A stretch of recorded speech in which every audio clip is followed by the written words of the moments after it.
Hello મિત્રો, welcome back to one and only 100% success YouTube channel.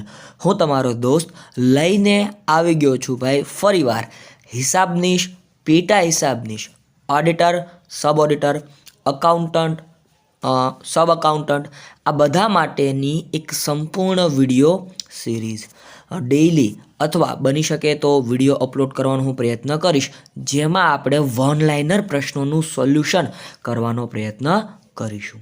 તો ચાલો ખોટો સમય બરબાદ ન કરતા શરૂઆત કરીએ આજના આપણા આ વિડીયો સેશનની.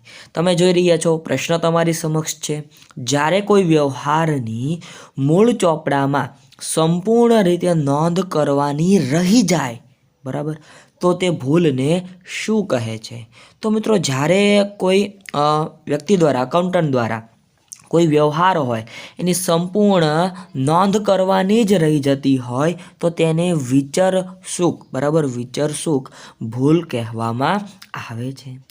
નામાના સિદ્ધાંતોનું પાલન ન થવાથી, જો નામાના સિદ્ધાંતો છે, તમે જાણો છો ભાઈ નામાના ત્રણ સિદ્ધાંતો વિશે મારે કોમર્સના વિદ્યાર્થીઓને વધારે ન કહેવાનું હોય ભાઈ, તમે બધા જાણકાર હશો. તો આ નામાના સિદ્ધાંતોનું પાલન ન થવાથી ઉદ્ભવેલ ભૂલને શું કહેવાય છે? તો મિત્રોને સિદ્ધાંતની ભૂલ કહેવાય. શું કહેવાય? સિદ્ધાંતની ભૂલ કહેવામાં આવે છે.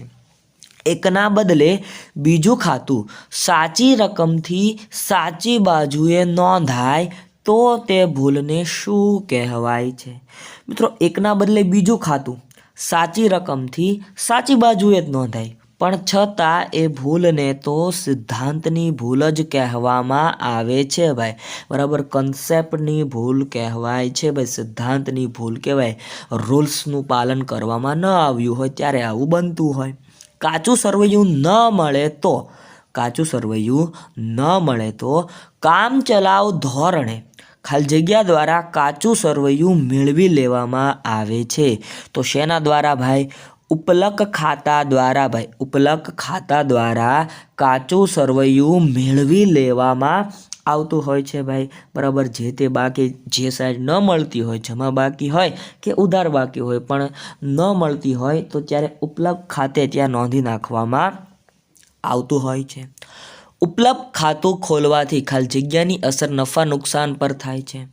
તો માલના ખાતા અને ઉપજ ખર્ચના ખાતામાં થયેલ ભૂલ, માલના ખાતા અને ઉપજ ખર્ચના ખાતામાં થયેલ ભૂલની અસર નફા નુકસાન પર થતી જોવા મળે છે. યંત્રનો ગોઠવણી ખર્ચ મજૂરી ખાતે નોંધાય છે. આ કયા પ્રકારની ભૂલ છે? તો મિત્રો, આ સિદ્ધાંતની ભૂલ છે. શેની ભૂલ છે ભાઈ? આ સિદ્ધાંતની ભૂલ છે. કારણ કે યંત્ર એ આપણી મિલકત છે અને મિલકતનો ગોઠવણી ખર્ચ એ મિલકતમાં જ પ્લસ થયેલો હોવો જોઈએ, બરાબર. પણ યંત્ર ગોઠવણી ખર્ચ એ મજૂરી ખાતે નોંધાઈ જાય તો આ કયા પ્રકારની ભૂલ કહેવાય? સિદ્ધાંતની ભૂલ કહેવાય. રૂપિયા 25,000નું ફર્નિચર છે ભાઈ, રૂપિયા 25,000નું ફર્નિચર છે જે કાવેરી ફર્નિચર માર્ટમાંથી ખરીદ્યું. આ વ્યવહાર ખરીદ નોંધમાં નોંધેલ છે. આ કયા પ્રકારની ભૂલ છે? તો મિત્રો, આ મૂળ ચોપડો લખતા થયેલી ભૂલ છે ભાઈ. કયો? આ મૂળ ચોપડો લખતા થયેલી જે મિસ્ટેક છે એની અહીંયા વાત રજૂ કરવામાં આવી છે. ઉપલબ્ધ ખાતું કયા પ્રકારનું ખાતું છે? મિત્રો, આ પ્રશ્ન પૂછાય તો ઉપલબ્ધ ખાતું એ વ્યક્તિ ખાતું છે. કેવું ખાતું છે ભાઈ? ઉપલબ્ધ ખાતું એ વ્યક્તિ ખાતું છે. યાદ રાખો, પ્રશ્ન પૂછાય છે. કાચા સરવૈયાની ઉધાર અને જમા રકમનો સરવાળો સરખો થતો હોય તો તેમાં કેવા પ્રકારની ભૂલ હોઈ શકે? તો મિત્રો, તેમાં સિદ્ધાંતની ભૂલ હોઈ શકે. યસ મિત્રો, કાચા સરવૈયાની ઉધાર અને જમા રકમોનો સરવાળો જો સરખો થતો હોય, બરાબર, તો તેમાં કેવા પ્રકારની ભૂલ હોઈ શકે? અહીંયા સરખો ન થતો હોય એવો પ્રશ્ન છે તો એ સિદ્ધાંતની ભૂલ હોઈ શકે. ઉધારની જમાની ઉધાર રકમ અપાઈ ગઈ હોય તો આવું બનતું હોય છે. કાચા સરવૈયાને અસર કરતી ભૂલ કઈ છે? તો કાચા સરવૈયાને અસર કરતી ભૂલમાં કાચું સરવૈયું તૈયાર થતી ભૂલ, બરોબર. કાચું સરવૈયું જ્યારે તૈયાર થાય ત્યારે જ કંઈક ભૂલ રહી જાય. ખતવણી અંગેની ભૂલ, ભાઈ ખોટી ખતવણી થઈ જાય. પેટાનોંધના સરવાળાની ભૂલ, પેટાનોંધનો જ્યારે સરવાળો કરતા હોઈએ ત્યારે પેટાનોંધ ન ફાવે અને ખોટો સરવાળો થઈ જાય ત્યારની ભૂલ. ખાતાની બાકી અંગેની ભૂલ, ભાઈ ખાતાની ઉધાર અને જમા બાકી કાઢતા હોઈએ ત્યારે પણ કંઈક મિસ્ટેક રહી જતી હોય તો એ પણ એક ભૂલ છે. વાર્ષિક હિસાબો તૈયાર કર્યા પછી શોધેલી ભૂલ કયા ખાતાને લગતી હોય તો નફા નુકસાનને અસર કરે છે? તો યાદ રાખજો મિત્રો, વાર્ષિક હિસાબો તૈયાર કર્યા પછી શોધેલી ભૂલ એ જો માલ, બરોબર, માલને લગતી હોય, માલ ખાતાને લગતી હોય તો નફા નુકસાન ખાતાને પણ તે શું કરે છે ભાઈ? અસર, ઇમ્પેક્ટ એને પણ લાગુ પડતી જોવા મળતી હોય છે. ભૂલમાં મૂડી ખર્ચને મહેસૂલી ખર્ચ તરીકે નોંધવામાં આવે તો કઈ ભૂલ ગણાય? તો મિત્રો આ સિદ્ધાંતની ભૂલ છે ભાઈ, બરાબર. કન્સેપ્ટ ક્લિયર ન હોય ને ત્યારે આવી બધા પ્રશ્નો બનતા હોય છે. ભૂલમાં મૂડી ખર્ચને મહેસૂલી ખર્ચ ગણી નાખવામાં આવ્યો હોય તો એને સિદ્ધાંતની ભૂલ કહેવામાં આવે છે. ઉપલબ્ધ ખાતાની ઉધાર બાકી વાર્ષિક હિસાબોમાં ક્યાં દર્શાવાશે? તો પાકા સરવૈયામાં મિલકત લેણા બાજુ દર્શાવવામાં આવશે. જો પાકા સરવૈયામાં કઈ બાકી? ઉધાર બાકી. ઉપલબ્ધ ખાતાની જો ઉધાર બાકી હોય ને તો જ એ પાકા સરવૈયામાં કઈ બાજુ? મિલકત લેણા બાજુ. જો જમા બાકી હોય તો મૂડી દેવા સાઈડ પણ દર્શાવાય છે ભાઈ, યાદ રાખજો, પ્રશ્ન પૂછાય છે. ત્યારબાદ યંત્રનો ગોઠવણી ખર્ચ મજૂરી ખાતે નોંધેલ હોય તો ભૂલ સુધારણાથી નફા નુકસાન પર શું અસર થશે? તો નફો વધશે. શું થશે ભાઈ? નફો વધશે ભાઈ, બરાબર. વેચાણ માલ પરત નોંધનો સરવાળો ઓછો ગણાયો હોય તો ભૂલ સુધારણાથી નફા નુકસાન ઉપર શું અસર થાય?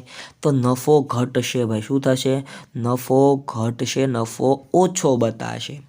આઈપીઓનું full form initial public offering અથવા ઇનિશિયલ પબ્લિક ઓફર, આવું પણ કહેવાય ભાઈ.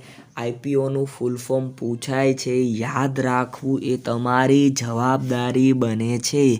SEBI, securities and exchange board of India. ફરીવાર ભાઈ, SEBI securities and exchange board of India, યાદ રાખજો. સેબીની રચના આમ જોઈએ તો 12 એપ્રિલ 1988ના રોજ થઈ ગઈ હતી, પણ એને કાયદાકીય દરજ્જો 30 જાન્યુઆરી 1992ના રોજ મળ્યો. એટલે બંને બાબતો ક્લિયર કન્સેપ્ટ સાથે યાદ રાખજો. આમાં ખોટું કન્ફ્યુઝ થવાની જરા પણ જરૂર રહેતી નથી. સેબીનું મુખ્ય મથક તો મુંબઈ, મહારાષ્ટ્ર ખાતે સેબીનું મુખ્ય મથક આવેલું છે. ભાઈ સેબીના વર્તમાન અધ્યક્ષ કોણ છે? બરાબર, અધ્યક્ષ કોણ છે? યાદ રાખજો, પ્રશ્ન પૂછાય છે, તમારે મને કમેન્ટ સેક્શનમાં કમેન્ટ કરીને કહેવાનું રહેશે. ખરીદ નોંધનો સરવાળો ₹500 ઓછો ગણેલ છે. આ ભૂલ સુધારતા નફા પર શું અસર થશે? તો ભૂલ સુધારતા નફામાં ₹500નો શું થશે ભાઈ? ઘટાડો થશે ભાઈ, યાદ રાખજો. ખરીદ નોંધનો સરવાળો ₹500 ઓછો ગણેલો હતો તો આ ભૂલ સુધારતા નફા પર શું અસર થાય? તો ભૂલ સુધારતા નફામાં ₹500નો શું ઘટાડો થશે? મિલકતની ખરીદ ખાતે ઉધારવામાં આવી તો તે કઈ ભૂલ ગણાય છે? તો મિત્રો આ સિદ્ધાંતની ભૂલ છે ભાઈ. હિસાબી ભૂલોના પ્રકાર. હિસાબી ભૂલોના મુખ્ય 2 પ્રકાર છે. એક કાચા સરવૈયાને અસર કરતી ભૂલો અને બીજું છે ભાઈ કાચા સરવૈયાને અસર ન કરતી ભૂલો. તો આ બંને યાદ રાખો. કાચા સરવૈયાને અસર ન કરતી ભૂલો તો વિચરચૂક ભૂલ, સિદ્ધાંતની ભૂલ, ખોટા ખાતે લખવાની ભૂલ, મૂળ ચોપડામાં લખતી વખતે થયેલી ભૂલ અને ભરપાઈ ચૂક ભૂલ, બરાબર. આ કાચા સરવૈયાને અસર કરતી નથી. ઉપલબ્ધ ખાતાનો ઉપયોગ તો વાર્ષિક હિસાબોના સમયમાં થતો હોય છે. એટલે વાર્ષિક હિસાબો સમયસર તૈયાર કરવાના હોય અને કાચું સરવૈયું ન મળે ત્યારે ઉપલબ્ધ ખાતાનો ઉપયોગ થાય છે. કોઈ વ્યવહાર અંગે કયું ખાતું ઉધારવું કે જમા કરવું તે અંગે દિગ્ધા હોય બરાબર સ્પષ્ટતા ન હોય ત્યારે પણ ઉપલબ્ધ ખાતાનો ઉપયોગ થતો જોવા મળે છે મિત્રો. આવા ને આવા પ્રશ્નો તમારી આવનારી હિસાબનીશ, પેટા હિસાબનીશ, અકાઉન્ટન્ટ, સબ અકાઉન્ટન્ટ, ઓડિટર, સબ ઓડિટરમાં પૂછાઈ શકે છે. એટલે યાદ રાખજો, તૈયારી કરવા લાગજો. પંચાયત વિભાગમાં મોટી ભરતી આવી જ રહી છે ભાઈ. હલો મિત્રો, welcome back to one and only 100% success YouTube channel. હું તમારો દોસ્ત લઈને આવી ગયો છું ભાઈ. આવનારી અકાઉન્ટન્ટ હોય, સબ અકાઉન્ટન્ટ હોય કે પછી સબ ઓડિટર હોય, એમની માટેનો ઉપયોગી વિડીયો સિરીઝ. આની પહેલાંનો વિડીયો તમે ન જોયો હોય તો એ તમને અહીંયા આઈ બટનમાં અવશ્ય જોવા મળશે. તો ચાલો ખોટો સમય બરબાદ ન કરતા શરૂઆત કરીએ આજના આપણા આ વિડીયો સેશનની. જોઈ રહ્યા છો મિત્રો, 26મો પ્રશ્ન આપણી સમક્ષ છે. ભાગીદારી સ્વરૂપને જન્મના કારણો પૂછેલા છે. તો મિત્રો યાદ રાખજો, ભાગીદારી જન્મના કારણો કયા કયા છે? તો વૈયક્તિક માલિકીનું અસ્તિત્વ હતું, પણ વૈયક્તિક માલિકીની પેઢીમાં મૂડીની મર્યાદા હતી, સંચાલન શક્તિની મર્યાદા હતી. એટલા માટે મિત્રો પાર્ટનરશિપ ફોર્મનું અસ્તિત્વ આવ્યું.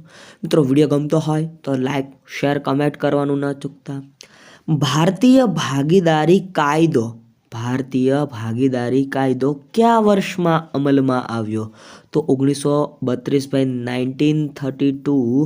યાદ રાખજો આ સાલવારી 1932માં ભારતીય ભાગીદારી કાયદો અસ્તિત્વમાં આવ્યો હતો.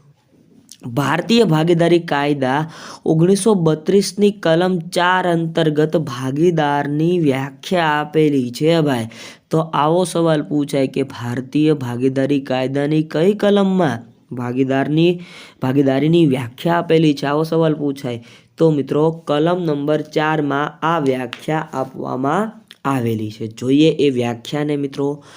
ભાગીદારી શું કીધું છે કે ભાગીદારી એ એવી વ્યક્તિઓ વચ્ચેનો સંબંધ છે કે જેઓ બધા દ્વારા અથવા બધા વતી તેમનામાંની કોઈ એક વ્યક્તિ દ્વારા ચલાવાતા ધંધાનો નફો વહેંચવા માટે સંમત થયા હોય. બરાબર, તેમનામાંની અથવા બધા વતી તેમનામાંની કોઈ એક વ્યક્તિ દ્વારા ચલાવાતા ધંધાનો નફો વહેંચવા માટે સંમત થયેલા વ્યક્તિઓ, એને શું કહેવાય? ભાગીદારી કહેવાય. જો કરારનામામાં જોગવાઈ ન હોય તો ભાગીદારી કાયદા પ્રમાણે ખાલી જગ્યા પ્રમાણમાં નફો કે નુકસાન વહેંચવામાં આવે છે. તો મિત્રો 1932માં ભારતીય ભાગીદારી કાનૂન આવ્યો અને એમાં સ્પષ્ટતા છે, જો કરારનામામાં જોગવાઈ ન હોય તો ભાગીદારી કાયદા પ્રમાણે સરખા હિસ્સે, કેવા હિસ્સે? સરખા હિસ્સે સરખા પ્રમાણમાં નફો થયો હોય કે નુકસાન થયું હોય એની વહેંચણી કરવામાં આવશે. ભાગીદારી પેઢી કાયદેસરનો ખાલી જગ્યા ચલાવવા માટે અસ્તિત્વમાં આવે છે. તો મિત્રો કાયદેસરનો ધંધો, બરાબર, ગુજરાતમાં દારૂબંધી છે તો દારૂ ગુજરાતમાં વેચી ન શકાય, આ ગેરકાયદેસર કહેવાય. કાયદેસરનો ધંધો ચલાવવા માટે જ અસ્તિત્વમાં આવે છે. કંપની દ્વારા 2013ની કલમ 464 પ્રમાણે ભાગીદારી પેઢીમાં ભાગીદારોની સંખ્યા 100થી વધુ નહીં તે રીતે સરકારે નક્કી કરી અને તે મુજબની રહેશે ભાઈ. આ નવો કાયદા પ્રમાણે વાત કરેલી છે, એ પણ મેં તમારી સમક્ષ રજૂ કરી દીધી. પણ તાજેતરમાં કંપની નિયમ 2014માં જ્યારે સુધારો કરવામાં આવ્યો તો કંપની નિયમ 2014માં એના મુજબ જોઈએ તો નિયમ 10 પ્રમાણે સરકારે ભાગીદારોની મહત્તમ સંખ્યા 50 નક્કી કરેલી છે 2013 પ્રમાણે. કે તો યાદ રાખજો કેટલા મિત્રો? 100થી વધુ નહીં. અને 2014 પ્રમાણે સુધારો કરીને કે તો 50 નક્કી કરવામાં આવી છે. બંને યાદ રાખજો. ભાગીદારી અંગેનો લેખિત કરાર એ શું છે? તો ભાગીદારી કરારનામું છે ભાઈ. ભાગીદારી અંગેનો જે લેખિત કરાર બને છે એને શું કહેવાય? ભાગીદારી કરારનામું કહેવામાં આવે છે.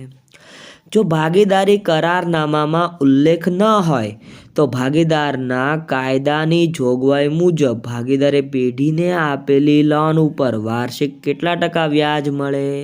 તો 6% વ્યાજ મળે છે. 6% વ્યાજની ગણતરી કરવામાં આવે છે. આ 6% વાળો પ્રશ્ન પૂછાય છે. બરાબર. ભાગીદારને મૂડી ઉપર વ્યાજ આપી શકાય કે નહીં? તો 1932ના કાયદા મુજબ ભાઈ, બરાબર, 1932ના કાયદા મુજબ ભાગીદાર જે પણ મૂડી પેઢીમાં રોકે છે એના ઉપર વ્યાજ આપી શકાય નહીં. હા, કરારનામામાં જોગવાઈ હોય તો આપી શકાય છે, પણ જે મુખ્ય મતલબ કે કાયદો છે 1932નો એના અંતર્ગત વ્યાજ આપી શકાય નહીં, આવી સ્પષ્ટ ઉલ્લેખ જોવા મળે છે. ભાગીદારે પેઢી સાથે કરેલા વ્યક્તિગત વ્યવહારો નોંધવા માટે ભાગીદારી પેઢીના ચોપડે દરેક શું તૈયાર કરે છે? તો ભાગીદારનું મૂડી ખાતું તૈયાર કરે છે. શું તૈયાર કરે છે? ભાગીદારનું મૂડી ખાતું તૈયાર કરે છે. ભાગીદારી પેઢીમાં ભાગીદારોના મૂડી ખાતા રાખવાની ખાલી જગ્યા પદ્ધતિ છે.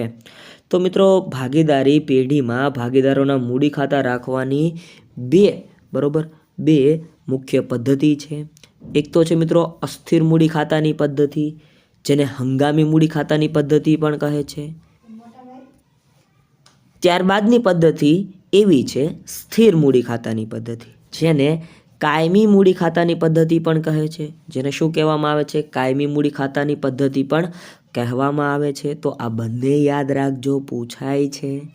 ભાગીદારના મૂડી ખાતા રાખવાની જે પદ્ધતિમાં ભાગીદારના મૂડી ખાતાની વર્ષની શરૂઆતની બાકી અને આખરની બાકીમાં ફેરફાર એટલે કે ડિફરન્સ જોવા મળતો હોય તો તેને અસ્થિર મૂડી ખાતાની પદ્ધતિ એટલે કે હંગામી મૂડી ખાતાની પદ્ધતિ કહેવામાં આવે છે.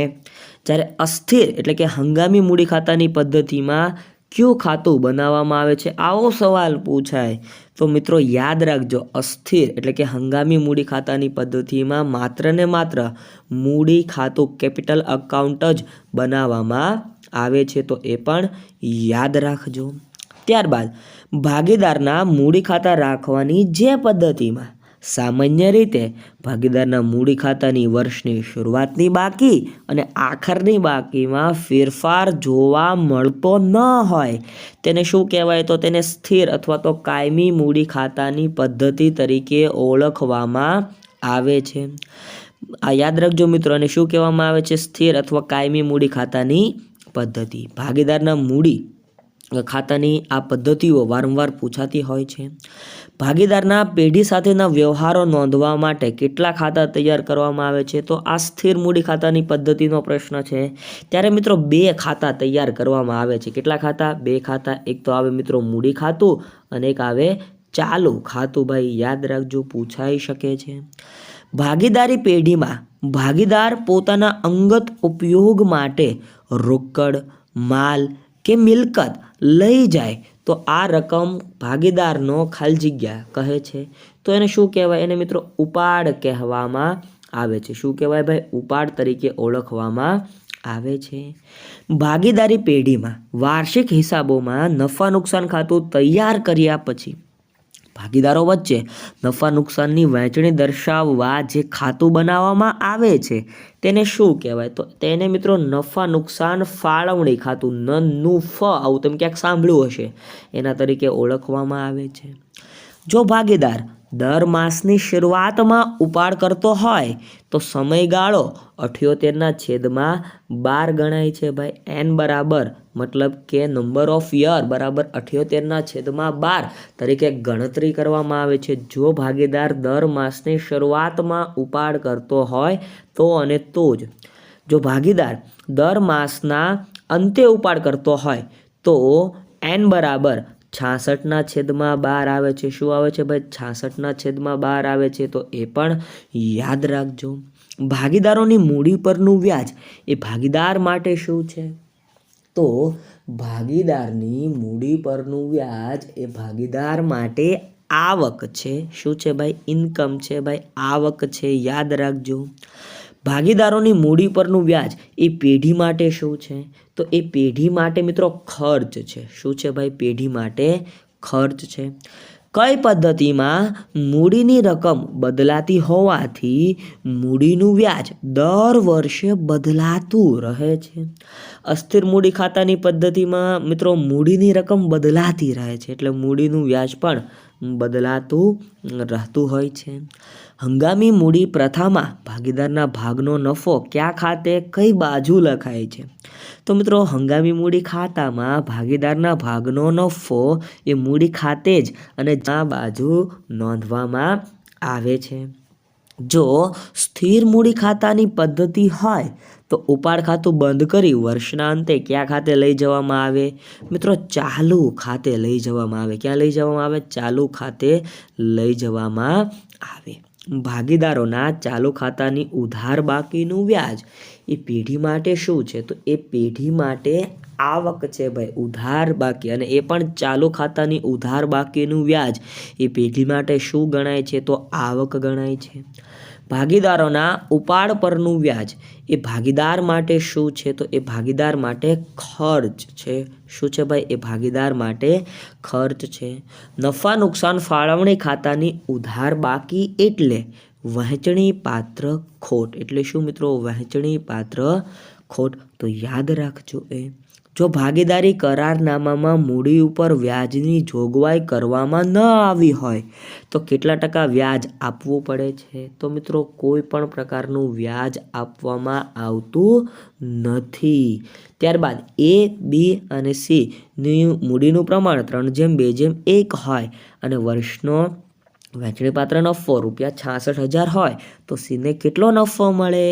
અહીંયા 22,000 સાચો જવાબ આવે છે. તો ઘણા એક્સ્ટ્રા ઇન્ટેલિજન્ટ હોય એમ કે 22,000 ન આવે, પણ અહીંયા જો મૂડીનું પ્રમાણ આપ્યું, સરખા હિસ્સે નફાની વહેંચણી થાય તો એવું સમજી લેવાનું, એટલા માટે અહીં 22,000 સાચો જવાબ બને છે. બરાબર, મને એક્સપ્લેનેશન આપવા આવે અને કમેન્ટમાં કમેન્ટ પણ કર્યા, પણ આપણે એવું ખોટું માનતા હોતા નથી. ફરી મળીશ. જય હિન્દ, જય ભારત, વંદે માતરમ.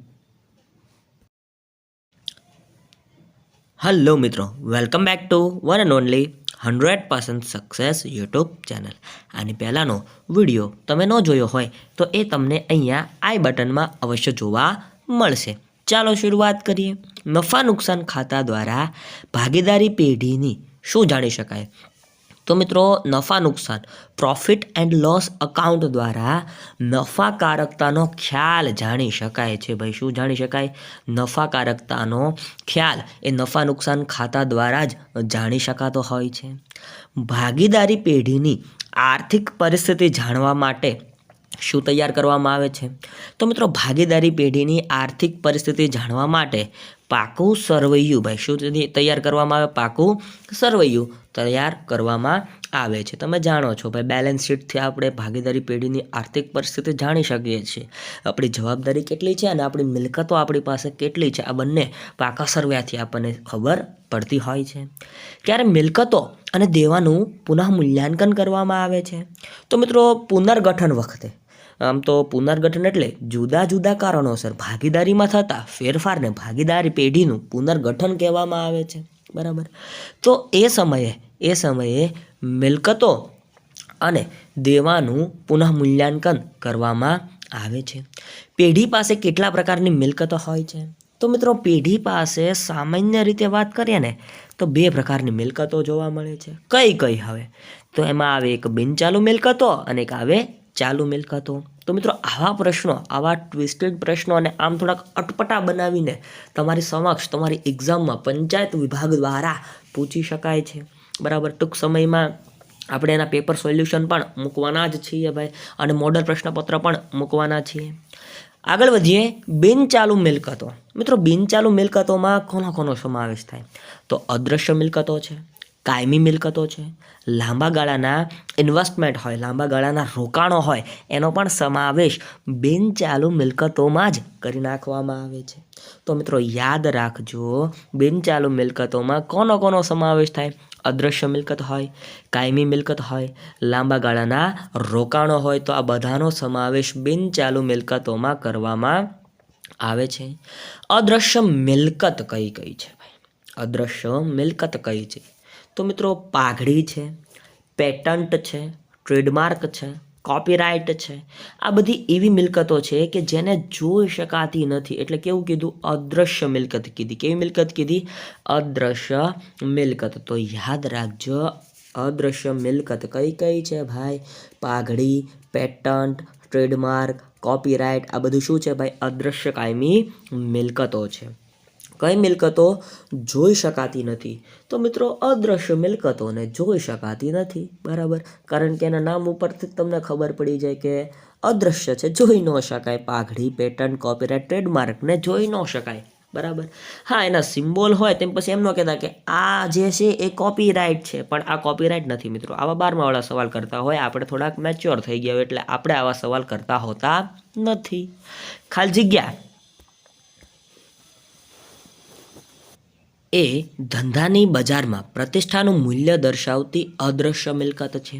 તો મિત્રો પાઘડી જેને ગુડવિલ તરીકે ઓળખવામાં આવે છે, તો પાઘડી એ ધંધાની બજારમાં પ્રતિષ્ઠાનું મૂલ્ય દર્શાવતી અદ્રશ્ય મિલકત છે ભાઈ. અપેક્ષિત નફા કરતાં વધુ નફો કમાવાની ધંધાની પ્રતિષ્ઠાના મૂલ્યને શું કહે છે? તો મિત્રો એને પણ પાઘડી તરીકે જ ઓળખવામાં આવે છે. જો અપેક્ષિત નફા કરતાં વધુ નફો કમાવાની ધંધાની પ્રતિષ્ઠાના મૂલ્યને પાઘડી તરીકે ઓળખવામાં આવે છે.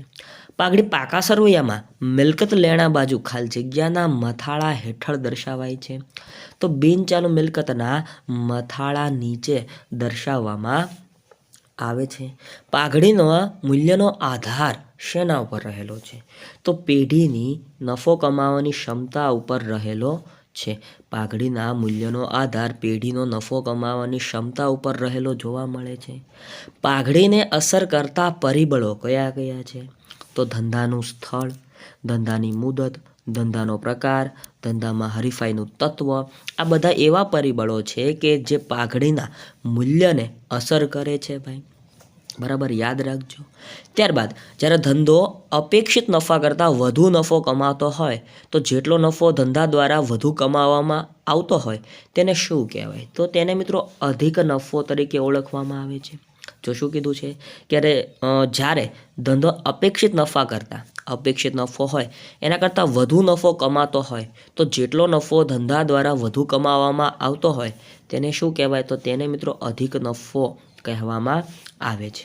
રોકાયેલી મૂડી બરાબર કુલ મિલકતો માઇનસ કુલ બાહ્ય દેવા, બરોબર. યાદ રાખજો, રોકાયેલી મૂડી બરાબર કુલ મિલકતો માઇનસ કુલ બાહ્ય દેવા. અધિક નફો બરાબર સરેરાશ નફો માઇનસ અપેક્ષિત નફો. તો આ પણ યાદ રાખજો, સૂત્ર સ્વરૂપે તમારી એક્ઝામમાં ડોક્યુ કરી શકે છે ભાઈ. રોકાયેલી મૂડી બરાબર શું થાય? તો કુલ મિલકતો માઇનસ કુલ બાહ્ય દેવા. અધિક નફો બરાબર શું થાય? તો સરેરાશ નફો માઇનસ અપેક્ષિત નફાનો દર. અપેક્ષિત નફો એટલે કે, બરાબર, અપેક્ષિત વળતરના દરના આધારે સરેરાશ નફાની મૂડીકૃત કિંમત એટલે મૂડીકૃત નફો. એટલે શું કહેવાય? એને મૂડીકૃત નફો તરીકે ઓળખવામાં આવે છે. અપેક્ષિત વળતરના દરના આધારે સરેરાશ નફાની મૂડીકૃત કિંમત કીધી, એટલા માટે એને શું કહેવાય? મૂડીકૃત નફો કહેવાય ભાઈ. પાઘડી એ કયા પ્રકારની મિલકત છે? તો પાઘડી એ અદ્રશ્ય મિલકત છે. કેવી મિલકત છે ભાઈ? અદ્રશ્ય મિલકત છે. પાઘડીનો આધાર કોના ઉપર રહેલો છે? તો ધંધાકીય એકમના ભવિષ્યમાં જળવાઈ રહે તેવા નફા ઉપર છે ભાઈ. ધંધાકીય એકમમાં ભવિષ્યમાં જળવાઈ રહે તેવા નફા ઉપર તેનો આધાર છે. પાઘડી એ ખાલી જગ્યાનું નાણાકીય મૂલ્ય છે. તો એ ધંધાકીય એકમની પ્રતિષ્ઠાનું નાણાકીય મૂલ્ય છે. પાઘડી એ ધંધાકીય એકમની પ્રતિષ્ઠા એટલે કે એની જે પ્રતિષ્ઠા હોય, શાખ હોય, એનું શું છે ભાઈ? નાણાકીય મૂલ્ય આંકે છે. જ્યાં વ્યક્તિગત કૌશલ્ય મહત્વનું હોય ત્યાં પાઘડી કેવી હોય છે? તો ત્યાં પાઘડી ઓછી હોય છે. કેવી હોય છે ભાઈ? ઓછી જોવા મળે છે. જ્યારે પેઢીમાં દર વર્ષે નફો વધતો હોય ત્યારે કઈ પદ્ધતિ મુજબ પાઘડી માટે નફાની ગણતરી કરવી વધુ હિતાવહ છે? તો ભારિત સરેરાશના આધારે. શું કીધું છે કે જ્યારે પેઢીમાં દર વર્ષે નફો વધતો હોય ત્યારે કઈ પદ્ધતિ મુજબ પાઘડી માટે નફાની ગણતરી કરવી વધુ હિતાવહ બને છે? તો ભારિત સરેરાશના આધારે ભાઈ ગણતરી કરવામાં આવતી હોય છે. ત્યારબાદનો સવાલ, અપેક્ષિત નફો કોને કહેવાય ભાઈ? તો અપેક્ષિત નફો તમારે મેળવવો હોય તો ધંધામાં તમારી રોકાયેલી મૂડી હોય એને ગુણ્યા અપેક્ષિત વળતરનો દર કરો એટલે તમારો અપેક્ષિત નફો કેવો ભાઈ? અપેક્ષિત નફો જોવા મળે છે. અધિક નફો એટલે શું? તો સરેરાશ નફો માઇનસ અપેક્ષિત નફો ભાઈ. સરેરાશ નફો માઇનસ અપેક્ષિત નફો કરો એટલે તમને અધિક નફો, વધારાનો નફો જોવા મળે ભાઈ. સિમ્પલ છે. સવાલ કંઈક આવો છે કે જુદા જુદા કારણોસર ભાગીદારી પેઢીમાં થતા ફેરફારને શું કહેવાય? તો એને ભાગીદારીનું પુનર્ગઠન કહેવાય. શું કહેવાય ભાઈ? ભાગીદારીનું પુનર્ગઠન કહેવાય છે. ત્યારબાદ ત્યાગનું સૂત્ર. તો ત્યાગનું સૂત્ર બરાબર જૂનો ભાગ માઇનસ નવો ભાગ. યાદ રાખજો મિત્રો, ત્યાગનું સૂત્ર ડાયરેક્ટ તમને પૂછાય તો જૂનો ભાગ માઇનસ નવો ભાગ. લાભનું સૂત્ર પૂછાય તો નવો ભાગ માઇનસ જૂનો ભાગ. આ બંને સૂત્રો યાદ રાખજો, પૂછાઈ શકે એવા છે. ચાલુ ભાગીદારી પેઢીના ચોપડે મિલકતો અને દેવાનું જે કિંમતે નોંધાયેલા હોય તેને વર્તમાન કિંમતે લાવવા તેને શું કહેવાય? તો તેને પુનઃ મૂલ્યાંકન કહે છે ભાઈ. ફરીવાર, ચાલુ ભાગીદારી પેઢીના ચોપડે મિલકતો અને દેવાની જે કિંમતે નોંધાયેલા હોય તેને જે વર્તમાન બજાર ભાવ હોય એ કિંમતે લાવવામાં આવે એને શું કહેવાય? પુનઃ મૂલ્યાંકન કહેવામાં આવે છે. મિલકતો અને દેવાના પુનઃ મૂલ્યાંકનની હિસાબી અસરો નોંધવા માટે પેઢીના ચોપડામાં એક ખાસ પ્રકારનું ખાતું ખોલવામાં આવે છે. આ ખાતાને શું કહેવાય? તો આ ખાતાને પુનઃ મૂલ્યાંકન ખાતું કહેવામાં આવે છે. શું કહેવાય ભાઈ? પુનઃ મૂલ્યાંકન ખાતું કહેવામાં આવે છે. સિમ્પલ છે. મિલકતો અને દેવાની કિંમતોમાં થતા ફેરફારોની અસરો પુનઃ મૂલ્યાંકન ખાતામાં આપવામાં આવતી હોવાથી પુનઃ મૂલ્યાંકન ખાતાનું એક બીજું નામ પણ પડેલું છે ભાઈ, અને એ છે, તમે એને ઓળખો છો, નફા નુકસાન હવાલા ખાતા તરીકે ઓળખવામાં આવે. શું કહેવાય? નફા નુકસાન હવાલા ખાતા તરીકે. નનું હ આવું તમે કહેતા હશો, દાખલો ગણતા હશો, એ સમયની વાત છે ભાઈ. નફા નુકસાન હવાલા ખાતા તરીકે પણ પુનઃ મૂલ્યાંકન ખાતાને ઓળખવામાં આવે છે. ભાગીદારી પેઢીનું પુનર્ગઠન થાય ત્યારે ખાલી જગ્યા બનાવવામાં આવે છે તો પુનઃ મૂલ્યાંકન ખાતું બનાવવામાં આવે છે. શું બનાવવામાં આવે છે ભાઈ? પુનઃ મૂલ્યાંકન ખાતું બનાવવામાં આવે છે. ભાગીદારી પેઢીનું પુનર્ગઠન થાય ત્યારે મિલકતોની કિંમતમાં વધારો થાય તો તેની અસર ક્યાં થતી હોય છે? તો મિલકતોની કિંમતમાં ઉમેરાય અને પુનઃ મૂલ્યાંકન ખાતે જમા થાય ભાઈ. ફરીવાર, મિલકતોની કિંમતમાં પ્લસ ઉમેરો થતો હોય છે અને પુનઃ મૂલ્યાંકન ખાતામાં શું થતો હોય ભાઈ? જમા થતું હોય છે. યાદ રાખજો, આ અસરો પૂછાઈ શકે એવી છે. ભાગીદારી પેઢીનું પુનર્ગઠન થાય ત્યારે દેવાની કિંમતમાં ઘટાડો થાય તો તેની અસર ક્યાં થાય છે ભાઈ? તો જે તે દેવામાંથી બાદ થાય અને પુનઃ મૂલ્યાંકન ખાતે જમા થાય, કારણ કે દેવાની કિંમતમાં ઘટાડો થયો એટલે ફાયદો થયો, પુનઃ મૂલ્યાંકન ખાતું જમા થાય. પુનઃ મૂલ્યાંકન ખાતાનો નફો કે નુકસાન કયા પ્રમાણમાં ભાગીદારો વચ્ચે વહેંચવામાં આવે છે? તો જૂના નફા નુકસાનના પ્રમાણમાં જૂના ભાગીદારો વચ્ચે વહેંચણી કરવામાં આવતી હોય છે. ભાગીદારી પેઢીના પુનર્ગઠન વખતે પાકા સરવૈયામાં દર્શાવેલ એકત્રિત નફો ક્યાં દર્શાવવામાં આવે? તો ભાગીદારોના મૂડી ખાતામાં જમા બાજુ પર, કારણ કે એકત્રિત થયેલો નફો છે જેની વહેંચણી ભાગીદારો વચ્ચે થઈ જતી હોય એટલા માટે ભાગીદારોના મૂડી ખાતામાં જમા બાજુ પર તેની નોંધ કરવામાં આવતી હોય છે. ભાગીદારી પેઢીના પુનર્ગઠન વખતે રોકાણો ખાલી જગ્યા કિંમતે પુનઃ મૂલ્યાંકન બાદના સરવૈયામાં દર્શાવવામાં આવે છે. તો બજાર કિંમતે, માર્કેટ વેલ્યુ હોય, માર્કેટ પ્રાઇસ હોય, એ કિંમતના આધારે રોકાણો પુનઃ મૂલ્યાંકન કર્યા બાદના પાકા સરવૈયામાં ભાઈ, બરાબર, બેલેન્સ શીટમાં દર્શાવવામાં આવતા હોય છે. હેલો મિત્રો, welcome back to one and only 100% success YouTube channel. શરૂઆત કરીએ 126માં પ્રશ્નથી. તો સંચાલનનું સર્વપ્રથમ કાર્ય કયું છે? આવો સવાલ છે. તો યાદ રાખજો, સંચાલનનું સર્વપ્રથમ કાર્ય એટલે આયોજનનું કાર્ય. ત્યારબાદનો પ્રશ્ન મિત્રો, આયોજનને કોની સાથે સંબંધ છે? તો મિત્રો, આયોજનને છે ને ભવિષ્ય સાથે સંબંધ છે. કોની સાથે? આયોજનને ભવિષ્ય સાથે લેવા દેવા છે. ત્યારબાદ પોસ્ટક્રોપનું સૂત્ર કોના દ્વારા આપવામાં આવ્યું હતું? તો લ્યુથર ગ્યુલિક અને આમ તો ઉર્વિક પણ સાચો જવાબ બની શકે. લ્યુથર ગુલ્વિક અને ઉર્વિક આ બંનેના સંયુક્ત પ્રયાસથી પોસ્ટક્રોબનું સૂત્ર આપણી સમક્ષ આવ્યું હતું. તમે જાહેર વહીવટ ભણતા હશો તો તમને વધારે ખ્યાલ હશે ભાઈ. પોસ્ટક્રોબનું સૂત્રમાં તમામ વિશે સંપૂર્ણ વાતચીત કરવામાં આવેલી છે. ત્યારબાદનો પ્રશ્ન, ધંધામાં જે પ્રવૃત્તિઓ કરવાની હોય તે અંગે વિગતો એકત્રિત કરવી, પૂર્વ વિચારણા કરવી અને આ પ્રવૃત્તિઓ કેવી રીતે કરવી તે અંગેની યોજનાને શું કહેવાય? તો મિત્રો એને જ આયોજન કહે છે. એને જ શું કહેવામાં આવે છે? પ્લાનિંગ તરીકે ઓળખવામાં આવે છે. આયોજન, તો આયોજનના મિત્રો લક્ષણો તમને અહીંયા આપેલા છે. સર્વવ્યાપી છે, સર્વપ્રથમ કાર્ય છે, એક બૌદ્ધિક પ્રક્રિયા છે, પરિવર્તનશીલતા હોવી જોઈએ, ચોકસાઈ હોય છે, જડ ન હોય, પૂર્વાનુમાન હોય છે, વિકલ્પોની યાદી હોય છે, ભવિષ્ય સાથે સંબંધ હોય છે, સતત પ્રક્રિયા છે, ધ્યેયલક્ષી પ્રવૃત્તિ છે અને નિર્ણય પ્રક્રિયા જરૂરી છે. તો આ બધા આયોજનના શું છે? લક્ષણો છે ભાઈ. કેરેક્ટરિસ્ટિક છે ભાઈ, લક્ષણો છે. યાદ રાખજો, પૂછાઈ શકે છે એટલા માટે મેં તમારી સમક્ષ પ્રસ્તુત કરેલા છે. આયોજનની પ્રક્રિયાનો પ્રથમ તબક્કો. મિત્રો આયોજનની પ્રક્રિયા આમ તો 8 સ્ટેપ આપેલા છે, એમાંથી પ્રથમ તબક્કો પૂછો તો પ્રથમ તબક્કો એટલે હેતુ નિર્ધારણ ભાઈ. શું છે? આયોજનની પ્રક્રિયાનો પ્રથમ તબક્કો કયો છે? તો હેતુ નિર્ધારણ એ આયોજનની પ્રક્રિયાનો કેવો પ્રથમ તબક્કો કહેવામાં આવ્યો છે. આયોજનનું કાર્ય એટલે, તો આયોજનનું કાર્ય એટલે પસંદગીનું કાર્ય. આયોજનનું કાર્ય એટલે શું ભાઈ? પસંદગીનું કાર્ય. હવે જોઈએ આયોજનની પ્રક્રિયાના આધાર સ્તંભો. તો પહેલો આપણે પોઈન્ટ જોઈ ગયા હેતુ નિર્ધારણ.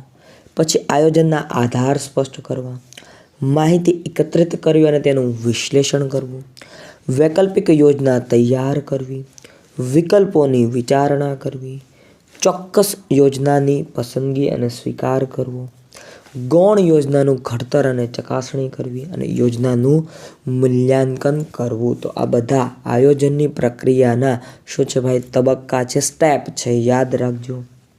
ત્યારબાદ મિત્રો મોસ્ટ આઈએમપી, આમાંથી પ્રશ્ન કેટલી એક્ઝામમાં જોવા મળ્યો છે. આયોજનના ઘટકો કયા કયા છે? તો આયોજનના ઘટકોમાં એક તો આવે હેતુ, મોટિવ, વ્યૂહરચના, નીતિ, પદ્ધતિ, વિધિ, નિયમો, અંદાજપત્ર અને કાર્યક્રમ. આ બધા શું છે ભાઈ? આયોજનના ઘટકો છે. શું છે? આયોજનના ઘટકો છે. આયોજનમાં નક્કી કરેલા ધ્યેયને પાર પાડવા સંચાલકો જે નિર્ણયો અને વ્યૂહરચના નક્કી કરે તેને શું કહેવાય? તો તેને મિત્રો નીતિ કહેવામાં આવે છે. તેને શું કહેવાય? એને નીતિ તરીકે ઓળખવામાં આવે છે. ત્યારબાદનો પ્રશ્ન, સફળ આયોજનની પૂર્વ શરત કઈ છે? તો મિત્રો કોઈ પણ પ્લાનિંગ હોય, કોઈ પણ આયોજન હોય, એને જો તમારે સફળ કરવું હોય તો પરિવર્તનશીલતા અનિવાર્ય છે ભાઈ. શું જરૂરી છે? પરિવર્તનશીલતા ખૂબ જ જરૂરી બને છે, ખૂબ જ જરૂરી સાબિત થાય છે. આયોજનની પ્રક્રિયાનો અંતિમ તબક્કો જણાવો. તો આયોજનની પ્રક્રિયાનો અંતિમ તબક્કો છે યોજનાનું મૂલ્યાંકન કરવું. શું છે ભાઈ? યોજનાનું મૂલ્યાંકન કરવું. નીચેનામાંથી આયોજનનો ઘટક જણાવો. તો નિયમો એ આયોજનનું શું છે ભાઈ? એક ઘટક છે. જોયું આપણે અહીંયા બરોબર. હેતુઓ જોઈએ, વ્યૂહરચનાઓ જોઈ, નીતિ જોઈ, પદ્ધતિ જોઈ, વિધિ જોયું, નિયમો જોયું, અંદાજપત્ર જોયું અને કાર્યક્રમ. તો અહીંયા શું આપ્યું છે ભાઈ? નિયમ એ આયોજનની જે પ્રક્રિયા છે, આયોજનના ઘટકો છે એમાંથી એક ઘટક છે. એકમનું જીવન ધ્યેય નક્કી કરતી યોજના કઈ છે? તો વ્યૂહાત્મક યોજના. વ્યૂહાત્મક યોજના એ એકમનું જીવન ધ્યેય નક્કી કરતી યોજના છે. કઈ યોજના? વ્યૂહાત્મક યોજના. વારંવાર ઉપયોગમાં લઈ શકાય તેવી યોજના. તો વારંવાર ઉપયોગમાં લઈ શકાય તેવી યોજના છે કાયમી યોજના. કઈ યોજના? કાયમી યોજના. કંપની કઈ ફિલોસોફીથી કામ કરે છે? આ કઈ યોજનામાં દર્શાવવામાં આવેલું હોય? તો મિત્રો આ વ્યૂહાત્મક યોજનામાં દર્શાવવામાં આવેલું હોય. ક્યાં દર્શાવવામાં આવેલું હોય ભાઈ? વ્યૂહાત્મક યોજનામાં દર્શાવવામાં આવેલું હોય. કંપની કઈ ફિલોસોફીથી કામ કરે છે વ્યૂહાત્મક યોજનામાં આ દર્શાવેલું હોય છે. જ્યારે ટૂંકા ગાળાની યોજના હોય તો તેને શું કહેવાય? તો તેને સુનિયોજિત યોજના કહેવામાં આવે છે. કેવી યોજના? સુનિયોજિત યોજના. જે કેવી હોય? તો જે સાવ ટૂંકા ગાળાની યોજના હોય. એક કરતાં વધારે વ્યક્તિઓ સમાન ધ્યેયને સિદ્ધ કરવા સામૂહિક રીતે કાર્ય કરી શકે તે માટે રચવામાં આવતા માળખાને શું કહેવામાં આવે છે? તો એને મિત્રો વ્યવસ્થા તંત્ર અથવા પ્રબંધના નામે ઓળખવામાં આવે છે. વ્યવસ્થા તંત્ર ઓર્ગેનાઇઝેશન સંચાલનનું એક બીજું કાર્ય છે. મિત્રો વ્યવસ્થા તંત્રને પ્રબંધ તરીકે પણ ઓળખવામાં આવે છે. ઓપ્શનમાં તમને પ્રબંધ આપ્યું હોય તો તમે કન્ફ્યુઝ જરા પણ ન થતા, કારણ કે પ્રબંધ એ ઓર્ગેનાઇઝેશનનું બીજું નામ છે, વ્યવસ્થા તંત્રનું બીજું નામ છે. આયોજનના અસરકારક અમલ અને ધ્યેયની સિદ્ધિ માટે જે વહીવટીય માળખું રચવામાં આવે તેને શું કહે છે? તો તેને મિત્રો વ્યવસ્થા તંત્ર કહે છે. તેને શું કહે છે? વ્યવસ્થા તંત્ર. આયોજન ધંધાકીય સાહસનું મગજ છે. શું છે ભાઈ? આયોજન એ ધંધાકીય સાહસનું શું છે? મગજ છે, માઇન્ડ છે. યાદ રાખજો. તો વ્યવસ્થા તંત્ર એ શું છે? તો વ્યવસ્થા તંત્ર એ શરીર છે. અને સંકલન એ શું છે? તો સંકલન એ પ્રાણ છે. બરાબર, યાદ રાખજો, પૂછાઈ શકે. વ્યવસ્થા તંત્રની વાત કરીએ તો એના લક્ષણો યાદ રાખવા જેવા એટલા માટે લખ્યા છે, અહીંયા વાંચી જઈએ.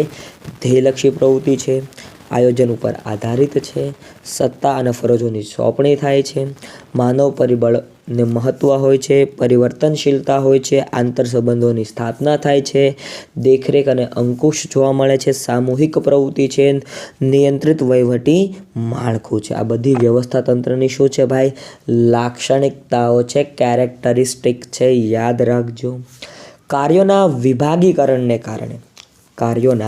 વિભાગીકરણના કારણે નીચેનામાંથી શું શક્ય બને છે? તો વિશિષ્ટીકરણનો લાભ શક્ય બને છે. શું શક્ય બને ભાઈ? વિશિષ્ટીકરણનો લાભ શક્ય બને છે. કયા વ્યવસ્થા તંત્રને લશ્કરી વ્યવસ્થા તંત્ર કહેવામાં આવ્યું છે?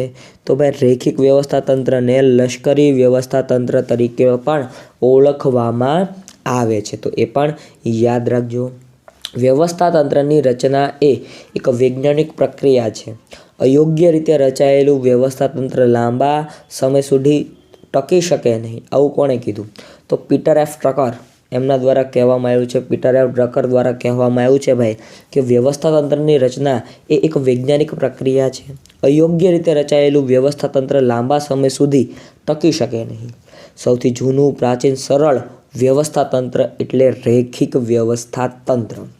રેખિક વ્યવસ્થા તંત્રમાં સત્તાનું કેન્દ્રીકરણ ઉચ્ચ સપાટીએ થયેલું જોવા મળે છે. ક્યાં જોવા મળે છે? ઉચ્ચ સપાટીએ થયેલું જોવા મળે છે.